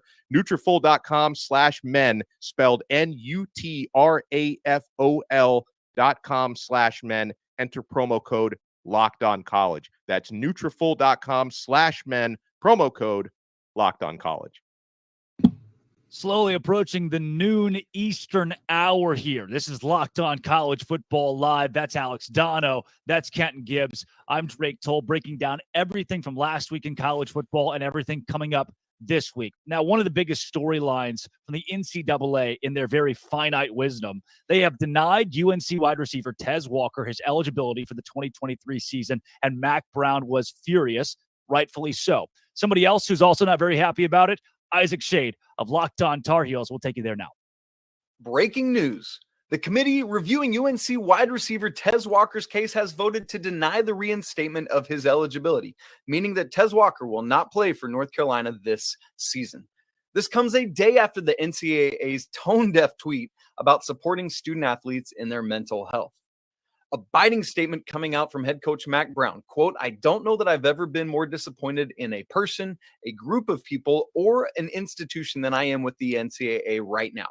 Plain and simple, the NCAA has failed Tez and his family, and I've lost all faith in its ability to lead and govern our sport. In a quote from AD Bubba Cunningham, this decision undermines the fair treatment of student athletes and further erodes the public's confidence in our national governing body. So what's next? Will we see legal action? Will Carolina accept this news and move on? We'll find out. But on Saturday, the Tar Heels host App State and will do so without Tez Walker. Yeah, nothing shocking from the NCAA here, guys. This is something that's been an ongoing problem. One thing that I like to mention, there was a tweet from the Baylor football account, who, again, I try to support, that said, starting year 7, one of their defensive guys starting year 7 in what you got 25-year-old players who have gone to 2 or 3 different schools that are eligible to play for different teams, but Tez Walker can't play for UNC. Kenton Gibbs, not shocking, still abysmal. Yeah, again, the old meme, disappointed, but not surprised, right? Yep. I mean, the reality is there are times where, especially with the NCAA, where the process, procedure, the way that rules are written and followed to the T are, they don't run concurrent with common sense. Yes, it does not make sense that guys are allowed to play 7, 8 years, whatever the case may be. However, by the lay of the law, by the rule of the law, they got a couple of hardship waivers for whatever reason in terms of injuries or whatever the case may be. Yeah. And they got a COVID year maybe, which we're seeing the back end of guys with COVID years. That's finally starting to wane off a little bit, but we're seeing that as well. And then you combine that in with the fact that they're graduate transfers. Graduate transfers have an entirely different ballgame in terms of where they can and can't go and how they can move than undergrad transfers. But in this Tez Walker situation in particular, the thing that I find so abhorrent about this, so disgusting about this, is the fact that his first transfer was away from a school that didn't have football that year. No, he committed to North Carolina Central out of high school. They canceled their season because of COVID. That should have been reason enough to say, hey, this doesn't count as his one free transfer. This is it shouldn't be, well, his grandmother is sick and that's why. No. Even if we're going by the law of the land here, if that team did not participate in football when he came, why would he stay? With all due respect to NC State, I got my degree from there without having financial hardship. I just gave him 3 attendance, more than most people ever will, but that's another story for another time. The reality is very simple. Without football, I would have been in Raleigh. If when I got down here, they said, hey, Kenton, COVID is happening and we're not going to be playing football. Okay, y'all be real. Y'all stay easy. I'm not going. I'm in the words of Magic Johnson, I ain't going to be here. Okay, no. That would have been me. So I think that it's flatly preposterous to look at that situation, look at this young man and say, hey, that still counts as one of your transfers. That's nonsensical. Donna, we're in an era, too, where anybody can transfer for anything. I don't know why we're picking and choosing these things where Colorado's got 73 players. The NCAA says nothing, does nothing, which I think is the right call. I mean, if these kids want to transfer somewhere else, it's whatever. In an age where NIL is so popular, where the parity in college football, to me, is getting better outside the top 10, which, again, conversation for another time, but everybody outside of that top 5 or 10 is beating up on one another. And now we're picking the most random little battles, the best kids, and saying, hey, no, we don't think you should play. The inconsistency is the first thing that really drives me crazy. I don't know if they have like different arbitrators that all look at different cases, and maybe it's like which umpire you get at a baseball game, right? The strike zone is bigger or smaller depending on who it is reviewing your case. But, to deny a young man, and Kenton was so right to describe the first time transfer was because the football program was canceled, and the second time transfer is to be closer to a sick family member, closer to home. It's like, how do you look at that and deny it? And I'm with you, Drake, like the Colorado thing, it doesn't upset me, but at the same time, the inconsistency does, where you basically allow an entire roster to be built off transfers who are allowed to play immediately. And then you decide to deny a young man a waiver under these circumstances. It's crazy. The other part about it that bothers me is it's very obvious the NCAA, they're trying to flex what little power they have, because they're losing control of their own sport, of their own athletic landscape, right? Where, they hate not having really any control over name, image, and likeness, which takes a lot of control away from their recruiting rules. And so now it's like the little power that they have left, they need to show these players and these teams who's boss by flexing that power. It's very upsetting to me. And I know we had a little talk about this last week, but the years go on with the way that, the conferences now and the universities are getting so much power. At a certain point, you're going to look at the NCAA and say, why do we need them again? Like, exactly what do they actually do to make our situation better? So that's where I'm at on this. It's troubling to me. Yeah. And we can sit and have this conversation for a half hour, Kenton, but nothing's going to happen. This is not going to change. And there are two things that I want to talk about real quick before we got to move on from this. Number one, the NCAA doesn't realize this, but decisions like this are driving toward that singularity thing that Chip Kelly was talking about, where football is a separate entity altogether. Yeah. We are looking at a multi-billion-dollar business. Yep. And you're regulating where some of the stars can and can't go, when they can and can't play. I'm going to tell you this. In these great United States of America, in the mainland and in Hawaii and Alaska, if there's enough money behind it, it will find a way. They say life finds a way. Well, money finds a way in America, baby. And there's too much money in this thing for the NCAA to continue making these rules arbitrarily.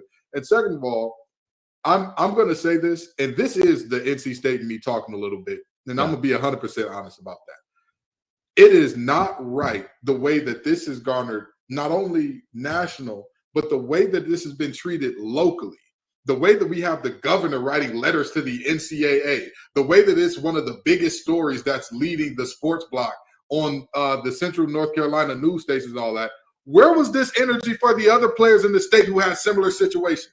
When Chandler Zavala of NC State was told that he wasn't going to be able to play, and he had only played 3 games and got hurt and didn't get an injury waiver, which literally the injury waiver says if you play less than 16 quarters of football. Now, maybe it's just me. The 3 games that he did play, none of them went into overtime. We didn't get free football. So I don't understand how 4 times 3 became over 16. The governor didn't write a letter for him, but he did for Tez Walker, who went to his alma mater. I didn't see WRAL breathing down people's necks to talk about that. I didn't see none of the news stations, ABC 11, WTV, I can't remember the other one, WNCN. Nobody was here talking about that.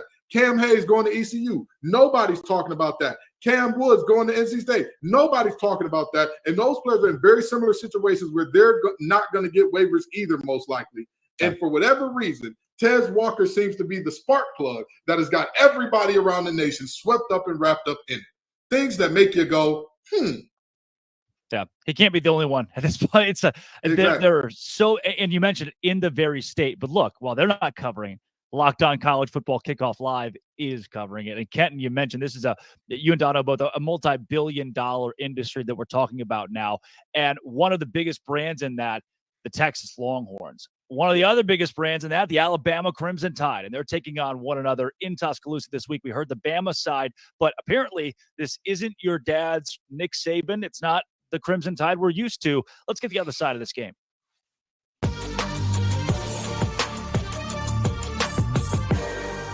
Jonathan Davis of Locked On Longhorns here on College Football Kickoff Live. The Horns and the Alabama Crimson Tide this weekend in Tuscaloosa. Jonathan, why, if they can, why can Texas win this game?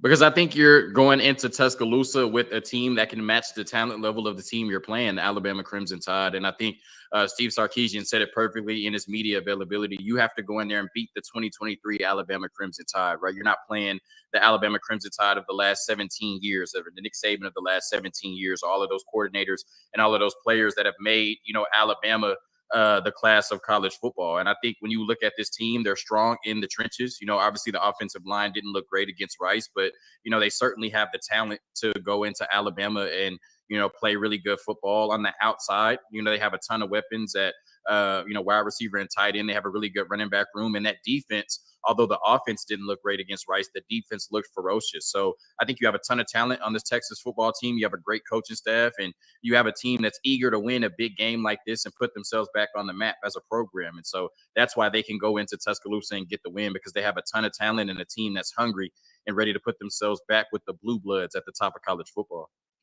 Jonathan, reluctantly, as the host of Locked On Big 12, which you are leaving, we will not be fraternizing for very long. I sadly do have the Texas Longhorns beating Alabama, the gut feeling there. But my problem with this is the Texas offensive line, which was supposed to be so big and bad this year, was pretty meek and mild against Rice. And Quinn Ewers of 2023 looks a lot like Quinn Ewers of 2022, who just wasn't great. He was okay. Am I right there? Yeah, no, I think you saw some of the same things that I saw when I watched the tape. Fans were a little anxious because I think they were coming out year 3 under Steve Sarkisian and expecting the second coming of the 2020 Alabama offense. And when you see your offense go out there and score 1 touchdown and 3 field goals in the first half, I don't care how vanilla you've convinced yourself Steve Sarkisian was, that's just not acceptable. Now, they did come out, the first 3 drives of the second half and score touchdowns, but it's fair to question if Rice was able to give Texas some trouble on the offensive side of the ball. What can that defensive unit in Alabama do? So, yeah, the offensive line is going to have to be a lot better. It looks like we're going to have a different starting right guard, which I think is the right decision on Saturday. And I think Quinn Ewers is going to have one of those type performances that we've seen beat Alabama over the years, a Johnny Manziel, a Joe Burrow, Trevor Lawrence, a Deshaun Watson. I hate bringing up his name, but he's just one of the ones that came to mind. But it's going to take one of those type performances from Quinn Ewers to win on Saturday. And I can't blame people for saying they haven't seen it for 11 games. What makes you think it'll happen in the 12th? Xavier Worthy, to me, will be, I'm going to say it, he'll be the best player on the field on Saturday night. I was way higher than him than a lot of the national media who left him off of All-American pages. I thought that was insane. I think Xavier Worthy is an All-American caliber wide receiver. Does it take a 2-touchdown, 100-yard performance from him, something spectacular from him or somebody else on the offense for Texas to win? Absolutely, yeah. And I think that, you could say it's going to take a great performance from the running backs, but when you look at Bijan Robinson and Roschon Johnson not being able to run the ball on Alabama last year, it's hard to say, okay, well, Jonathan Brooks and Cedric Baxter will, right? When we know how much talent, Bijan Robinson has. Like I said, I think it's going to take, a Heisman-type performance, a generational, legendary-type performance from Quinn Ewers. And if he's doing that with his arm, that means somebody has to be doing it catching the ball. And I think Xavier Worthy is the most likely candidate for that. We know in Steve Sarkisian's offense, he wants to stretch the defense. He wants to get down the field, and nobody does that better probably in the entire conference in the Big 12 than Xavier Worthy. So I think that, if Quinn Ewers is to have a big game and have a game capable of beating this Alabama team, then that means Xavier Worthy probably got past Kool-Aid McKinstry a few times for touchdowns. What does a win in this game on Saturday mean for the University of Texas? Yeah, I think, I said this on an episode with our Locked On SEC host and our Locked On Bama host. A lot of people in that building looking for validation, right? I think Steve Sarkisian, we know what he is as an offensive play caller and play designer, but he's kind of close to 500 as a head coach, 14-12 at the University of Texas. I think this would be his signature win. We talked about Quinn Ewers a little bit off the record, right? I think, 12 games later, we're still waiting to see what we saw at South Lake Carroll. We're still waiting for him to live up to the hype. This could be that validation for him. And for a team that is in the blue bloods, a team that you can't tell the story of college football without. The last 10 years, they have not lived up to expectations. The last 10 years, they have been the laughing stock of college football. This would validate them as being back on their way, at least, to being one of the top programs in the sport. So a lot of people in Austin, Texas, looking for validation on Saturday. And if they win, I think a lot of them will get it. You did say the word back. You slipped it in there. You put some other words around it, but I did hear the word back somewhere in your response for Texas winning this game. Jonathan, when it comes to that conversation of Texas, so Texas is back if they beat Alabama. This is the best team on the UT schedule all year. That's not an argument. If the Longhorns win this game, it's at 12-0 or bust. No, I don't think if the Longhorns win this game, it's 12-0 or bust. I think you came into the season saying that you needed to win a Big 12 championship and at least compete for the college football playoff. I think, whether you win or lose this game, that goal is still in reach. And, it's hard, when you're going out there and, teams are competing against you. It's a competition and they're trying to win as well. So I'm not going to sit here and say because they beat Alabama, they should go out there and win 10 straight games, but as long as they get to the Big 12 championship game and win it, or at least put together a very good effort, then yeah, I think that's the goal at the end of the season, regardless of what happens on Saturday. And you don't want to go out there and, start smelling yourself if you beat Bama, right? Because what we've seen from Texas is the type of team that'll beat Bama and then lose to that Baylor product we saw against Texas State 2 weeks after. Jonathan, final score prediction. My final score prediction, 27-21. the Alabama Crimson Tide. Unfortunately, for my Texas fans listening, I just think both teams are very evenly matched, but I think we're on the road in front of 100,000 people. And we talked about those offensive inconsistencies against Rice. It could be Sark holding back the play calling, but I think I saw a little bit more than that on the tape. Offensive line a little shaky. Quinn Ewers not doing well adjusting to the pressure, and he's going to face a ton of it on Saturday night. And I think Jalen Milroe will struggle a little bit on Alabama's side, but he has that superpower of being able to take off for 40, 50 yards whenever he wants and score a touchdown. And I think that'll be the difference. So I think Alabama wins the battle in the trenches. I think Jalen Milroe makes a few more splash plays, and Alabama wins 27-21 on Saturday night. Unfortunately. Take the Horns +7. That's Jonathan Davis, Locked On Longhorns. Yes, sir. Hook 'em.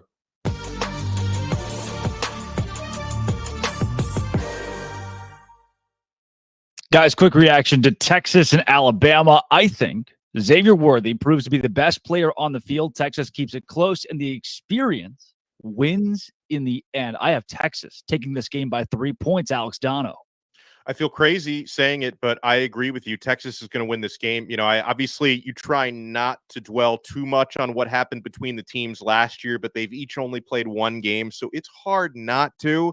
Yeah. Texas, since last season, has gotten better on paper. I know they were a little sloppy against Rice. They've gotten better on paper. Alabama, I think, has gotten a little bit worse on paper. And, you know, their quarterback struggles during spring and fall camp were well documented. Jalen Milroe, for as good as he played against Middle Tennessee, I'm not going to come out and say, oh, you know what, he's the second coming, everything's fixed. I think he's going to have some struggles against Texas. I think Quinn Ewers' experience, and listen, before he left that game injured last year, he was carving up the Alabama secondary. Feels crazy to say it out loud, but I've got Texas winning this game on the road. Close game, but I've got the Longhorns. Kenton? I don't know what's happening. I feel like I'm in bizarro world. The SEC is struggling. They're struggling. LSU got no moss. They got tapped out. You look at the USC team. Negative rushing yards against the UNC defense that couldn't stop the run with Robitussin, a COVID shot, and tissue. And that team gives you negative yards. I don't know what's happening. Now we're picking Texas over Bama. I hate to be on the bandwagon. I know some SEC folks going to be mad at us. I know Zach and Brandon are backstage saying, cut his mic. But, baby, I got to say it.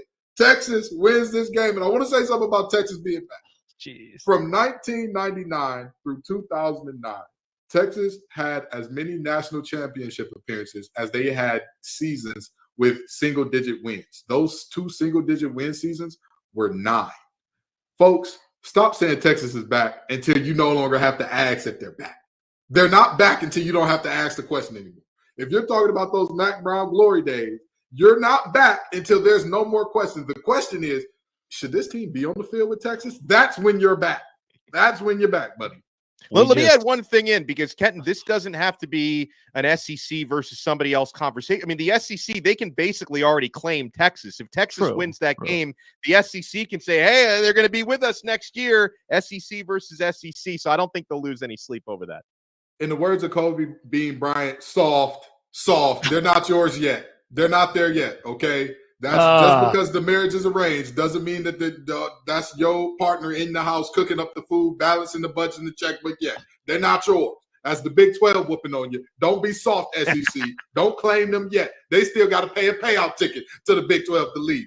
Don't be soft. This is SEC, Big 12. What are you going to do about it, SEC? I don't, guys, we just all 3 picked Texas to win against Alabama on the road. They're going to pull our show before next week. All 3 of us going Texas over Alabama. Coming up next, it's another powerhouse team like Bama that still has a lot of question marks. It's Ohio State. Can they go to the college football playoff? But first, Dono. I remember when buying last-minute tickets to sporting events used to be a stressful experience. I don't know if I'm getting a deal. Am I getting ripped off? Guys, at game time, you are always getting a deal. You're never getting ripped off. They've got these flash deals on last-minute tickets. It's easy to find and buy tickets for every kind of event in your area. Sporting events, concerts. I'm taking my 5-year-old to Disney on Ice tomorrow. I got great deals at game time. Lowest price guarantee. The game time guarantee means you'll always get the best price. If you find tickets in the same section and row for less, Game Time will credit you 110% of the difference, guys. So download the Game Time app, create an account, and use our code LOCKEDONCollege for $20 off your first purchase. Terms apply. Again, create an account and redeem code LOCKEDONCollege for $20 off. Download Game Time today. Last-minute tickets, lowest price, guaranteed.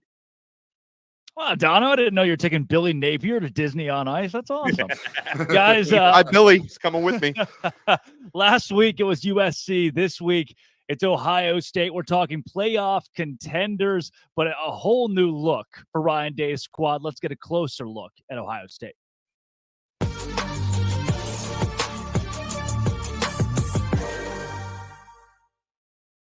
Jay Stevens of Locked On Buckeyes here on the College Football Kickoff live every Friday. Jay, let's talk Ohio State and the playoff chances for a team that played in a football game on Saturday, 23-3 against Indiana. Interesting we're having this conversation just a couple of days removed from whatever that was.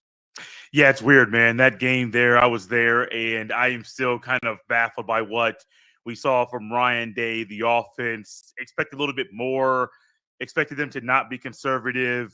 Offensively, my expectations were higher to see better play from them than what we got. However, on defense, buddy, you hold any opponent to only 3 points. I don't care if it's a Big Ten opponent, FCS, it don't matter. You're doing something right, especially when the opposition is running a triple option, which you really didn't spend much time practicing that week leading up to the game. Got to give it to the defense because they really showed up and played Buckeye football like we expected them to. Yeah, when I look at the highlights, when I go back and watch this game and see the way Kyle McCord played, he played like a guy who's starting his first ever game at quarterback for Ohio State in a Big Ten game, too. He didn't get a Southeast Missouri in game one. He got another Big Ten team. How do you assess his performance on Saturday?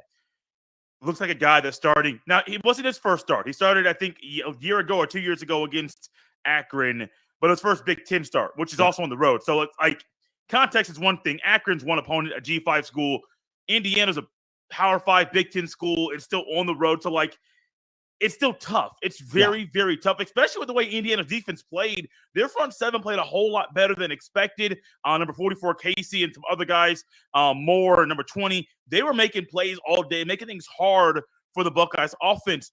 McCord looked like somebody who really kind of making his first start or first Big Ten start. Yeah. But there are ways for McCord to get better, like easy ways. I'm not talking about like, hey, bro, like you need to try to do a better job of working through your progressions. Like, yes, that's a thing as a quarterback.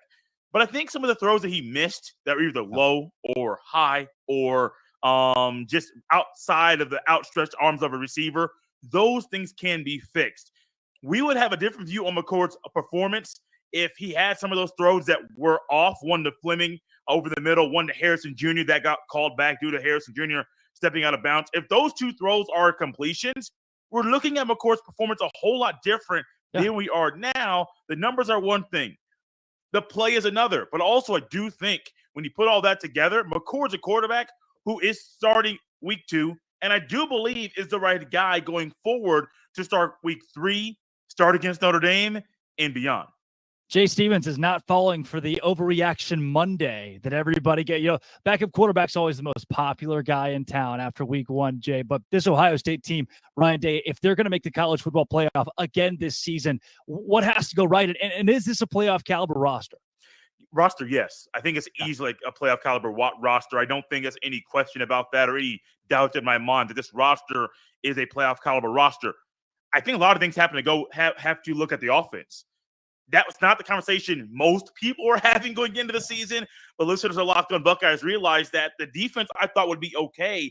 Offensively, new quarterback, what's the running back rotation? And even in week 2, I know what I think it should be. I don't know if the coaches have it set in stone what it will be Saturday against Youngstown State. Receivers, you got to get those guys involved. 3 of your 5 starting offensive linemen, they're new. You're going to have some growing pains early in the season. We saw those week 1. And so I do think for the Buckeyes to make the playoff once again, a lot of questions are on the defense. The offense. Defensively, I think they'll be fine. I think they'll be one of the surprising units in the Big Ten, maybe in the entire country, with how fundamentally sound they are week in and week out. But a lot of it goes to How quickly do you get things fixed with quarterback? How quickly does the offense get and stop playing conservative football? Do you beat Notre Dame? If you don't beat Notre Dame, your chances of going to the playoff go down drastically because you got Penn State at home. That week after, I do believe it's Wisconsin on the road. You got Michigan on the road in Ann Arbor. You got a Maryland team, and their defense is playing better than advertised. The Buckeye schedule, it's not the easiest this year. Look at the offense. The Buckeyes want to get to the playoff. That offense has to play better. So, Jay, what you just pitched me is this schedule is really tough when it comes to trying to win enough games, the right games, to make the college football playoff. Because, look, if you beat everybody else but lose to Maryland, you're still in. You still got a shot at this thing. So where do you stand right now? Does Ohio State make the college football playoff in 2023? Woo! Before the season, I said yes, and I don't think I've seen enough ball to change my mind. I do think the Buckeyes make the playoff this year. I just think this roster is too talented, and I do think over the next few weeks, I say few, I do think you're going to see something special from Ohio State against Notre Dame. And I don't know exactly why I think that, because based off one game, I don't have a reason to think that. But my gut tells me the offense will not be a well-oiled machine, but will be a whole lot better. The running backs will be a whole lot better. They'll start targeting the two receivers that are future potential first-round picks. So I do think by Notre Dame week, the game plan is going to be tweaked drastically. The defense will play a whole lot better. The rotations will get tighter for that game, because in that game in South Bend, if you win that game on the road, night game on NBC, you're telling the world, hey, we know what happened week 1. We know we got 2 lesser opponents week 2 and week 3, but this is Buckeye football. And Buckeye football shows up on the road and wins big games. So, yeah, I still have them in the playoff. That can change over the next few weeks, but I have not seen enough ball to change my prediction. Yeah, you're seeing a team grow up in real time here, Jay. And a lot of these playoff hopefuls, Georgia, another, need progression over the course of the season. We'll see if Ohio State can keep up with it. Jay, thanks for joining College Football Kickoff Live. No problem.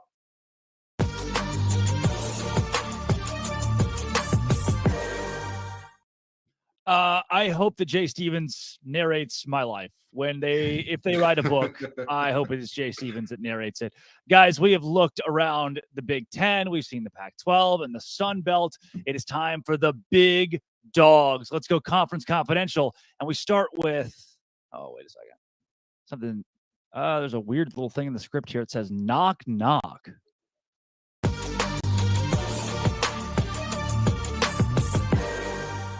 Hey, who's there? You get it? Because that's the Big 12. That's who's there. It's kind of a big week for us, to be honest with you over here, because last week was so bad. If you're in the Big 12 and you have TCU embarrassed, Texas Tech embarrassed, Baylor embarrassed, West Virginia embarrassed, you're going to need some kind of momentum this week. Luckily, you get it with Texas and Alabama. Two sides to this coin. On the one side, Big 12. I hope Texas wins. On the other side, SEC. If Texas wins, that's an SEC win against an SEC team, and it gives them momentum. But then again, if Texas beats Alabama and then Kansas State beats Texas, or TCU beats Texas, what does that do for the Big 12? That week, I do think Texas wins. Baylor, you by 4, over under 47. Now that spread is 8. I think Baylor covers the 8 with a Mike Leach quarterback and Sawyer Robertson starting this week. Give me the Bears covering at home against the Pac-12 champions at 11 a.m. Big opportunity for the Big 12 to show its prowess over the Pac-12. Kansas, 3-point favorites against Illinois. Illinois struggled with Toledo. Give me the Jayhawks. Iowa State, Iowa. Iowa's going to win this game. They have a very good defense. Over under 36.5. Take the under. Iowa -4 covers, though. The final score 20-13. SMU, Oklahoma. Who cares? Pittsburgh, Cincinnati. I guess Cincy, Emory Jones is not that bad of a quarterback. So if you're a Pittsburgh fan, you think, easy win. Not so fast, my friend. Not so fast, my friend. Cincinnati's got a couple of All-Americans, one of the defensive line. So I think they give them a run for the money. Pitt probably wins the game. Oregon, Texas Tech. Another great opportunity for the Big 12 to prove that it belongs. It's better than the Pac-12. I think that Texas Tech probably loses to Oregon, but it's going to be a great game. Over under 69. Nice. UCF and Boise, big game. Oklahoma State, Arizona State. That's the last game that I'll preview here. Oklahoma State will beat Arizona State by 45 points if it wants to in Tempe. They are 3-point favorites. Hammer that. Huge week in the Big 12 to bounce back from last week's debacle. Big 12 going to have a big one.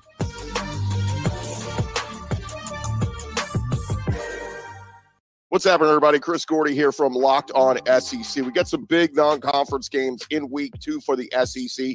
We start with number 20, Ole Miss at number 24, Tulane. A danger spot here for Lane Kiffin, the Ole Miss Rebels. Tulane quarterback Michael Pratt was near perfect last week in that win over South Alabama.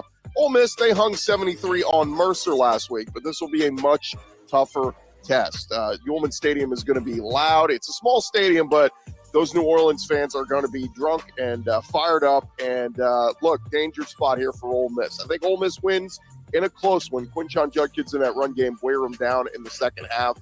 But keep in mind, Tulane is just a few months removed from beating the Heisman Trophy winner Caleb Williams and USC in the Cotton Bowl. So a dangerous spot there for Ole Miss.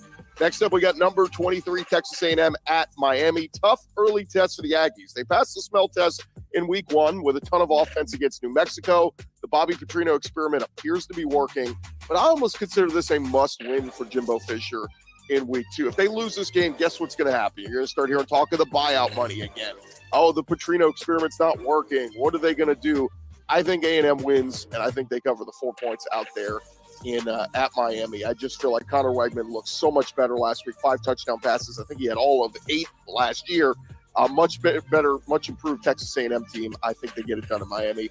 Auburn is out at Cal. That one's intriguing. We get to see what Hugh Freeze has in store going out to the West Coast. Jaden Otte, Cal running back, talking some trash this week about Auburn. But I think the Tigers get it done, especially if their running back Jarquez Hunter is back out there this week for Auburn. And then lastly, the game of the week, it is Texas at Alabama, a rematch of the game last year where Alabama gutted out a 20-19 win, but Bryce Young is gone.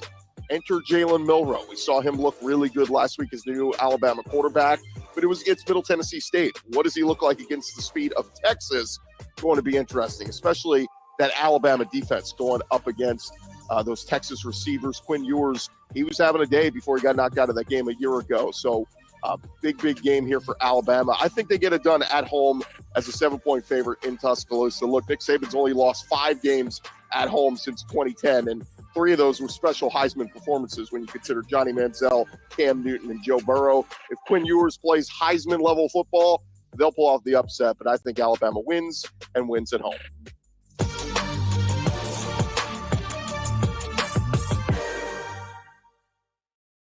Guys, the only conference we're missing here, the ACC. Kenton Gibbs, what do you like over the East Coast?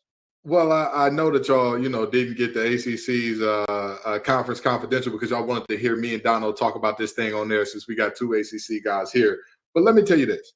This, by all accounts, should be a boring week, right? We've only got 4 games in the entire conference that have single-digit lines. You're looking at Virginia Tech, Purdue. You're looking at UVA, James Madison. You're looking at Miami, Texas A&M. And you're looking at Pitt and Cincy. Now, with that being said, I'm sorry, I forgot NC State and Notre Dame in there as well, 5. But that's it, right? With that being said, I'd be a liar if I told you I'm 100% certain that all of these things hold. I mean, we had an NIU team that was terrible walk into Boston College's trap and take over their trap. That was just embarrassing. And so we look around and we say, well, can Boston College beat Holy Cross? We want to say yes, but are we sure of that? You know what I mean? There's a lot going on there. And then even with these games that do have the single-digit lines, of course, you're looking at a chance for one of the most monumentous upsets in recent NC State history in beating a Notre Dame team that's coming into your house and trying to take food out of your fridge. What are you going to do about it? Virginia Tech headed up to Purdue. What's going on there? What is this team going to look like? Does Pride finally have them together? Can Grant Wells do something? I'll tell you what. I said about the ODU and Virginia Tech game, the team with Ali Jennings will win the game. I'm going to say the same thing about this one. The team with Ali Jennings will win the football game. That's a bad man, that receiver. And the only thing stopping him from being in the Biletnikoff conversation is Grant Wells and health. That's it. Those are the only 2 things that are going to stop him there. Virginia JMU, the best team in the state of Virginia, will win. I'm talking about the James Madison Dukes. They will win that football game. I have faith in them to cover that 6.5. We've already talked about Miami, Texas A&M, but Pitt Cincy could get real spicy. Yep. That could get real interesting. You've got Scott Satterfield, a guy who's no stranger to the ACC. Last stop was at Louisville, now coaching against Pitt in this game where we're finally going to get to see, last time Pitt had a quarterback, what happened? They were the last ever Coastal team to win an ACC championship. It looks like Narduzzi and the boys got themselves a goer in Phil Dracovic, who's returning home. So the question is, can they beat Cincy and can they blow out this 7-point spread? I think they can. Yeah, Dono, any reason to have an eye on that game or another game over the one occurring at Hard Rock?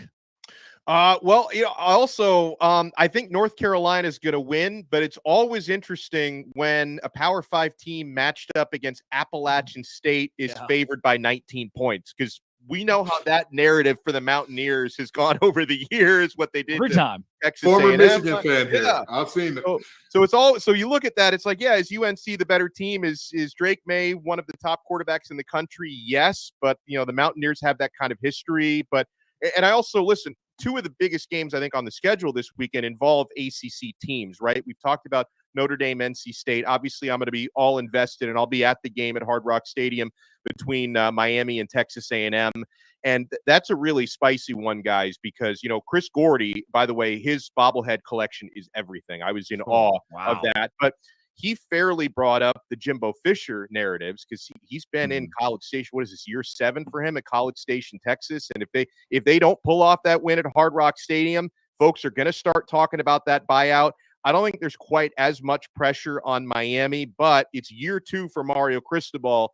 Year 1 was pretty humiliating at 5-7, as was Texas A&M's year last year. Both teams went 5-7 last year. So there's definitely pressure for Miami to look good at home, win the game if they can, and I believe they can win that game. But obviously, for as negative as the Jimbo narratives would be if Texas A&M lose, there would definitely be some Mario Cristobal narratives down in my neck of the woods if the Hurricanes lose that game and look bad doing it. So I think there's a lot of pressure on both sides. Yeah. Dono, let's go to hot seats around college athletics because I've avoided this conversation due to the whole Dave Aranda thing and the Baylor Bears, but we got to go there. First, though, from Nutrafol, Dono. Yes, Nutrafol, my friends. Thinning hair does not have to be your fate, guys. Nutrafol is doing amazing things. If you're tired of that weakening or thinning hair and you want to reach that full hair potential, leading hair growth supplement, Nutrafol, helps you improve your hair growth, visible thickness, and visible scalp coverage. Nutrafol's hair growth supplements use physician-formulated, natural, science-backed ingredients. Their drug-free, patented technology provides consistent, reliable results without compromising your sexual health, guys. Nutrafol supports healthy hair growth from within by targeting root causes of thinning hair. Take the first step to visibly thicker, healthier hair, because for a limited time, Nutrafol is offering our listeners $10 off your first month subscription and free shipping when you go to Nutrafol.com/men and enter promo code LOCKEDONCollege. Find out why over 4,000 healthcare professionals recommend Nutrafol for healthier hair. Nutrafol.com/men with the promo code LOCKEDONCollege. That's Nutrafol.com/men, promo code LOCKEDONCollege. Funniest thing, Kenton, Billy Napier just sent me a LinkedIn request. It's a very updated profile, it seems. Who else is updating their LinkedIn this week? Oh, well, let's start with the ACC since that's where we ended the last segment. Jeff Hafley, brother, update that LinkedIn. Yeah. Go ahead and let people know. Put that little open to work banner. Go ahead, because Boston College has, they haven't held the same as when Adazio was there. They haven't held the same from when Tom O'Brien was there. They have objectively regressed. Boston College, here's a fun fact about Boston College. They had never lost to UConn nor a Group of 5 team previous to Hafley's arrival. Yeah. I'm sorry, not FCS, a Group of 5. Yeah, Group of 5 in UConn. So, yeah, and he lost to both in back-to-back years, scoring 3 points against UConn. Hafley, brother, go ahead. Hey, listen, I'm going to tell you this. Athletic director, Mr. Blake, you go ahead. Put that purple hiring banner on your profile, because we know in search of head coach qualifications must be a winner. We know what's coming. So let's just go ahead and get the formalities out the way, get the pleasantries out the way. Tell them, hey, Jeff, it's been real. It's been fun, but it ain't been real fun, brother. Go ahead and hit the road jacket. Don't you come back no more, no more, no more, no more. Dono, who do you got? Who's feeling the heat for you? Well, listen, you stole a little bit of my thunder when you brought up G5 Billy Napier. Oh no! They muted him. Did They our Brandon production muted team? him. Yeah, Production muted. We have a Florida. We have the host of Locked On Florida, part of our production team. So that's why he got muted. Go ahead, Dono. Tell the truth.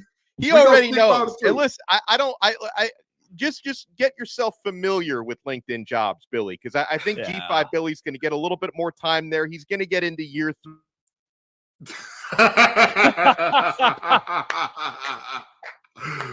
Dono, it's weird. Your mic's not working. They can't mute the truth, Dono. Tell the truth on them. Tell them folks the truth. Bullying is working on me in this case, because I also want to remind folks that I don't know if Dabo Swinney even knows what the internet is, because he's so behind on everything else when it comes to NIL, recruiting policies. But if someone can direct Dabo to a computer, you might want to at least complete a LinkedIn profile. Okay, just complete that profile, because if the Tigers don't get back on track after getting blown out by Duke, he might need to spruce up that resume a little bit and log on to LinkedIn Jobs. Now, wait a minute. In Dabo's defense, and I hate to say this, because you're making me defend Dabo all willy-nilly. That hurts my pride. Friday's supposed to be a good day for me, Dono. Friday's supposed to be a great day, but here you go, got me defending Dabo. Dabo has the type of leash where he can afford one actual down year. Because last year, everybody said, oh, that's a down year. No. That was a down year for Clemson. That wasn't actually a down year. Double-digit wins, New Year's Six Bowl, conference championship. That's not a down year. Now, he can afford one. If they go like 5-7, 6-6, something like 6-7 or whatever this year, he'll be okay. You do that again, and don't worry about it. You know, he don't even got to update his LinkedIn. Just going down there and try coaching those receivers in Tuscaloosa for a while. You know, I know that they got a carousel of former great coaches that are about to get churned back out. So that may be Dabo's fate. But I think for now, his seat is a little warm, but I'm not ready to say it's hot. You know, some of these coaches, their seats are hot as fish grease. I'm looking at you up in Minnesota. They ain't liking rowing the boat, brother. If you don't show and prove something against the teams you got coming up here, you know, you're going to be looking at some problems. So I'm just saying. Throw a little PJ Fleck out there. Yeah, Fleck got to get it. Fleck got to be in on it. I want to, I don't know how to react. How often do you see a head coach cry on the sidelines in the middle of a game? Yeah. I mean, there's the one human side of me that thinks, guy's probably going through the ringer right now. And then the other side that thinks, we can't do that. We cannot cry on our sideline. Butch Jones at Arkansas State actually took a shot at Tennessee fans this week. He was like, oh, yeah, all the pressure on me is not even coming from our fan base. It's coming from, effectively, he insinuated Tennessee. It's like, Butch, everything you could say, you have just done a terrible job, and you cried on the sidelines in a 73-0 loss. Him and Neil Brown are tied for the hottest seat, though Neil is so fired that he doesn't have to cry, because he's just like, all right, all right, where am I going to be? Where am I going to be next? And then maybe the greatest jaunt into the hot seat conversation of all time, Dave Aranda, just not there. And then this week it's like, oh, well, I guess I got to fire him. In the span of 24 hours, it went from, guys won a Sugar Bowl and a Big 12 championship. What are we talking about? To, this could be a 1-5 start. Dave Aranda's gone. Jeff Grimes, the offensive coordinator, is the new interim head coach. And the Big 12 has a couple of guys that are fired after this season. What seemed like a one-seat, hot seat conference is now 2 after Dave Aranda lost to Texas State. But guys, it's time to whip around some of the poppiest, biggest headlines in all of college football. We'll take you around the nation with our czar of Locked On College. We have Heisman. Do we have a Heisman frontrunner already? Is it over in Colorado? Zach Blackerby, let's go.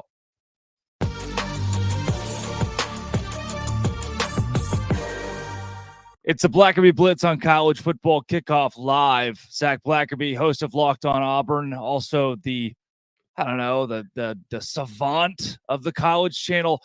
Ooh. Zach, yeah, you're welcome. Checks in the mail. Colorado knocks off TCU this week. Did Deion Sanders just prove that you can take 70 kids out of the transfer portal and win now? Yeah, I think so. Now he's got to do it consistently. And it wasn't just 70 kids. It was 60-something kids and Travis Hunter. I mean, that guy counts as like 10 players with the amount of snaps he's going to play, and how sustainable is that over the course of the season? I don't know. But right now, I think you can make the case that Travis Hunter deserves the Heisman. That's kind of where I'm sitting with him right now. Wow. All right. Well, we can give Travis Hunter or TJ Finley the Heisman because TJ Finley, the old Auburn kid, put it on the Baylor Bears, a team that won the Big 12 and the Sugar Bowl now 2 years later, lost at home to Texas State, giving the Bobcats their first ever Power 5 victory. Unbelievable. Unbelievable. Yeah, didn't work out at LSU for TJ Finley, didn't work out at Auburn for TJ Finley, but maybe him going to Texas State was the key to unlocking his potential because it's been there all along. The guy's ginormous. He's got the arm. I think he's got the attitude, but man, that was wild. And hey, Drake, a lot of people were saying that he was going to be the third string quarterback or at least the backup when he transferred there. So props to him for winning that battle and then taking it to the Baylor Bears. And you know a few things about that team.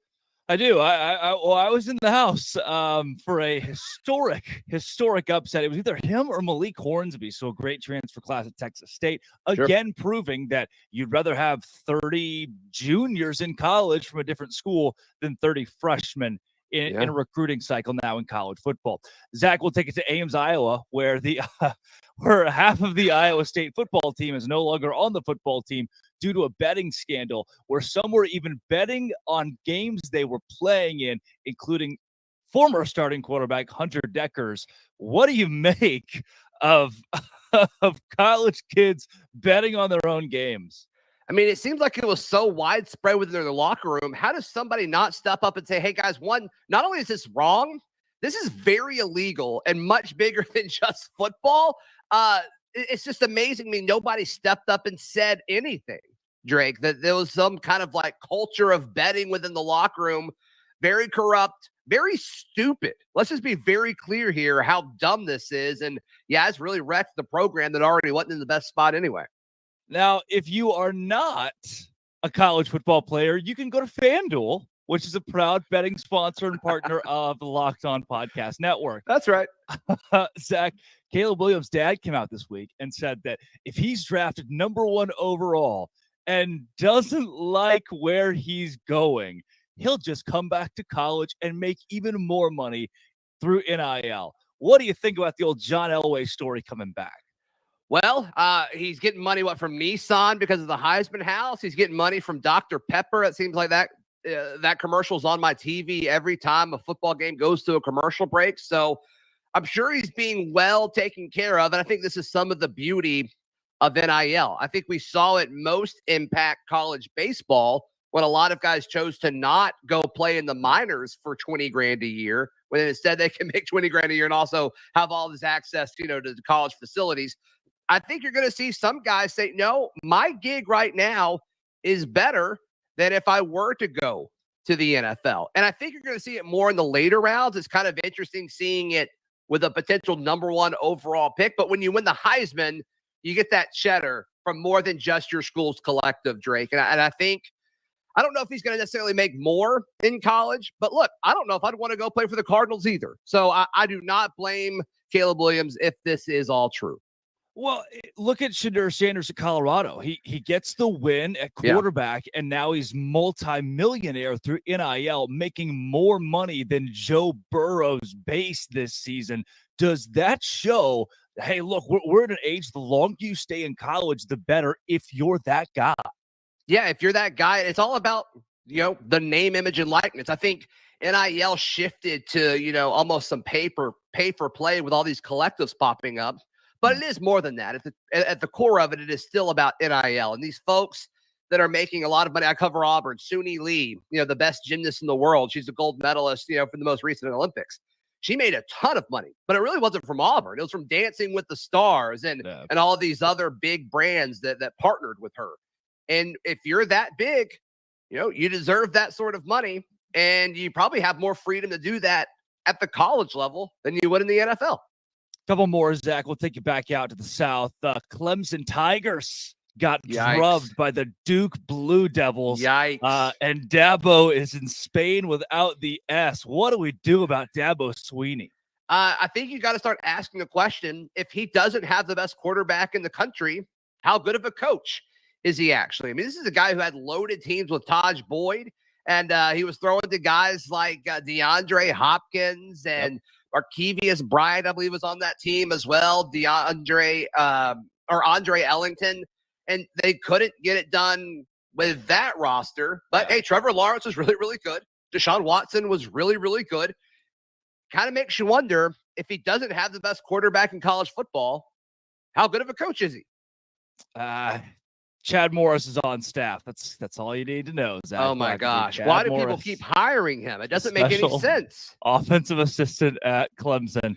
Last but not least, you sent me this name incorrectly when you texted it to me. It's not Jaden Ott. It's Jaden Ott of Cal. The Bears said the name Auburn means nothing. Zach, it's your one Auburn headline of the week. I appreciate it. Are you fearful of the Cal Bears this week? I'm not. I'm actually less fearful after he's kind of shooting his shot. Does he not know that he plays for Cal? This is a team that hasn't had a winning conference record, I think, since 2009. They haven't won a national championship since 1937. Like, what are we doing here? You play for Cal. You were just like not in a conference a week ago because nobody else wanted you.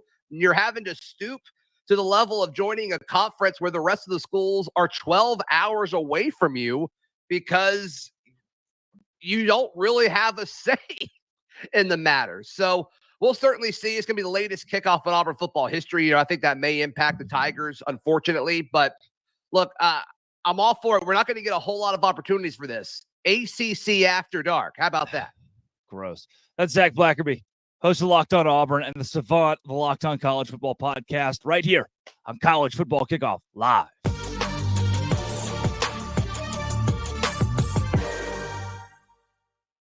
Wouldn't you know, that was me on Tuesday, and thanks to Nutrafol, this is me today. Kenton Gibbs, which of those headlines really sticks out to you? Well, let's forget about the headlines for a minute. Zach saying he wouldn't want to play for the Cardinals either. How much is Locked On paying you, brother? I don't care how bad the Cardinals are. If they want to pay me #1 draft pick money, I'll get on a coconut and shake like a tree for it. I get on a tree and shake like a coconut for it if they needed me to. Had it a little backwards. You know, that type of money days and confuse you a little bit, shakes you up. But the headline that was very interesting to me, and I hate to say this, I hate to make it about the Auburn thing because, you know, I don't want to give Zach the satisfaction, but I got to do it. Cal, what are you doing? A player from Cal trash talking anybody, brother, stop it. Stop it, okay? Unless you're talking like future earning potentials after school, unless you're talking about, hey, we're going to start more startups than you quicker than you can think of, and even then, you might not want to talk that talk to Stanford. What are you doing, brother? You play at Berkeley. I 1,000% agree with Zach. You know, there are certain schools, hey, sit there and eat your food. Cal is one of them. Not only did Cal have to go to a conference 12 hours away in the ACC, but Zach forgot to mention, they're taking a reduced cut. They're coming in literally saying that the ACC basically looked at y'all and said, well, it's 2 a.m., the bar's closing down, and you're the only person left. Come on, I guess, you know, and I'm not saying we've all been there because some of us make better life decisions than that. I'm not going to say which side of that fence I'm on, but you never want to be there. You never want to be that person getting picked last. It's the ugliest and nastiest thing there is. And Cal ended up being that. So maybe, just maybe do something special beyond have Deshaun Jackson on the cover of a game, over a decade ago, as your school's latest highlight in football. Just saying. Yeah. We are close, Kenton and Alex, to my favorite part of the show. And that's where we talk to our Locked On Bets guys who try, at least. But before we get to that, Alex, it's what, 12:49 on a Friday? It feels like game time. It's always game time. Even on 12:49 on a Saturday, if your team hasn't played yet, you get those amazing last-minute ticket deals. Forget planning months in advance, guys. Game Time has deals on tickets right up to the day of the event. Get exclusive flash deals on tickets for football, basketball, baseball, concerts, comedy, theater, and more. I used to get stressed out by the last-minute ticket experience. Now I embrace it. And the Game Time guarantee means you'll always get the best price. If you find tickets in the same section and row for less, Game Time will credit you 110% of the difference. So download the Game Time app. Create an account and use code LOCKEDONCollege for $20 off your first purchase. Terms apply. Again, create an account and redeem code LOCKEDONCollege for $20 off. Download Game Time today. Last-minute tickets, lowest price, guaranteed. Guys, last week we laughed and laughed that the level 2 lock of the week was West Virginia plus 20.5. And West Virginia did not cover 20.5. We all had it right, but we take it back to our betting experts we heard earlier from Locked On Ole Miss host Stephen Willis on why he thought the Rebels would cover. And Lee Sterling, your boy Q, Locked On Bets. They see this matchup with Tulane and Ole Miss a little bit differently. What the WTF? How about a top 25 matchup between Ole Miss and Tulane? Both teams come in 1-0 on the young season. FanDuel.com line on this one. Ole Miss minus 7.5 versus Tulane. Break this one down for us, Lee. Yeah, Tulane has been thinking about this game. It's what I call the circle game since they lost 61-21 in 2021. Popular pick last week of handicappers around the country was for South Alabama to knock off Tulane. People don't realize Willie Fritz, amazing coach. He coaches these kids up. They don't get in trouble. They do it the right way. They develop, and they have a home field advantage. How about this? Last 4 seasons, they're 16-4. 16-4 against the spread here at home. Ole Miss can't stop decent offenses, and when Michael Pratt, the Tulane quarterback, is healthy, he is one of the best college quarterbacks in the country. He's their emotional leader here, and it's going to be sold out. They built this small stadium, like 30-something thousand, and every seat will be sold. I think it's going to be a great game, but 7.5 points at home, way too much. I think Ole Miss escapes 34-31, but I'll take the points here in the Green Wave. Oh, man. Yeah, I love it. 30,000 people sell out. Yeah, that'll get Ole Miss here. Half the fans are going to be Ole Miss fans. My level 5 lock of the week, I'll put my toe on it. Give me the Ole Miss Rebels minus 6.5. I think our entire panel is going to agree. So I already said it earlier, so I can't disagree, Drake. I did say earlier, I think Ole Miss covers. I think their talent is going to let them pull away in the fourth quarter. So do you put the toe back on if Mississippi State cover? Like, how does that work? I get a toe back. Can't I get a toe back?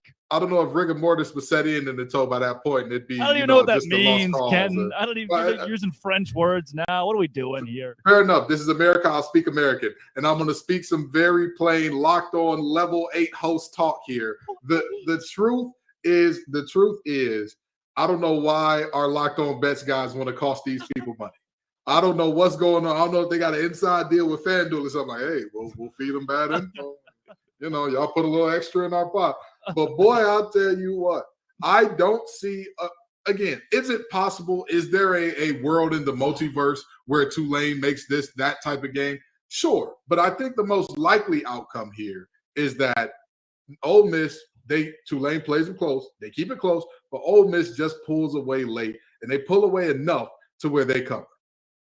Yeah, Dono, this feels so, of all of the games they could have chosen. Can I go off and give you my own level 18 lock on a completely different game? Because you guys talked about this earlier. Give me a level 18 lock. I didn't get a chance to jump in earlier when you guys were talking about the Georgia Ball State game. And I would agree, I'm not betting on a 42.5 point spread in either direction in this case. But however, if you look a little deeper into the FanDuel numbers, I do think there is a certain bet where I find value in the Georgia Bulldogs, and that's the first half spread minus 22.5.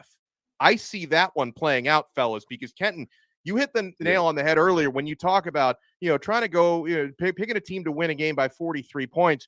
You're assuming they don't call off the dogs. You're assuming their 2s and 3s and probably 4th stringers who get in that game keep scoring, and that their 4th string defense doesn't take their foot off the gas. That is a fool's errand to try and pick the 4-quarter spread for that game.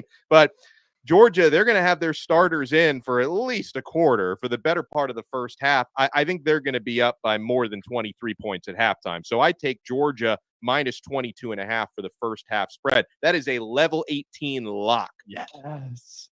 I love it, guys. There are a few in the Big 12 that I really enjoy this week, like Kansas State hosting Troy. I don't think Troy's a bad Sunbelt team, but 16.5 for a home team that I think could win the league. It's one of those 11 a.m. snoozers that ends 31-14. I don't know if it's a total blowout, but they're at least going to cover 16.5. And then I've started as a picked apart where this league is. The one game that I keep coming back to is Alabama, Texas. So if I do need to pick one game, I've lost my left pinky toe, but it is on ice. I have it right here. If I can reattach it, I will reattach it with my level 18 lock this week. The Texas Longhorns plus 7. Some say 7.5. I would wait till kickoff because it keeps moving in the Bama direction. I'm going Texas plus 7.5. My left toe, rusted knife once again in hand, tetanus shot in the other. There it is. There it is. And look, you can see on my left foot, you can see my heels. I have been breaking those in the last few days. Kenton Gibbs, what's your lock of the week? Boy, I know that Rex Ryan is excited to watch this show now. But so I don't have a level 18 lock. I'm not as confident as y'all, but I'll give you a level 9 lock. By the way, for folks watching, it's level 1 through 3 lock, by the way. So these numbers that we're throwing out, completely fanatical, but that's who we are. I've talked about the James Madison and Virginia game already, but I want to dig deeper into that. Last year, James Madison was one of the best run-stopping teams in all of college football. The only team that stopped the run at a higher clip than them or better than they did last year was some team that plays in Athena or Athens or something like that, some Bulldogs or something. I don't know. They're not the Dukes. That's all I know.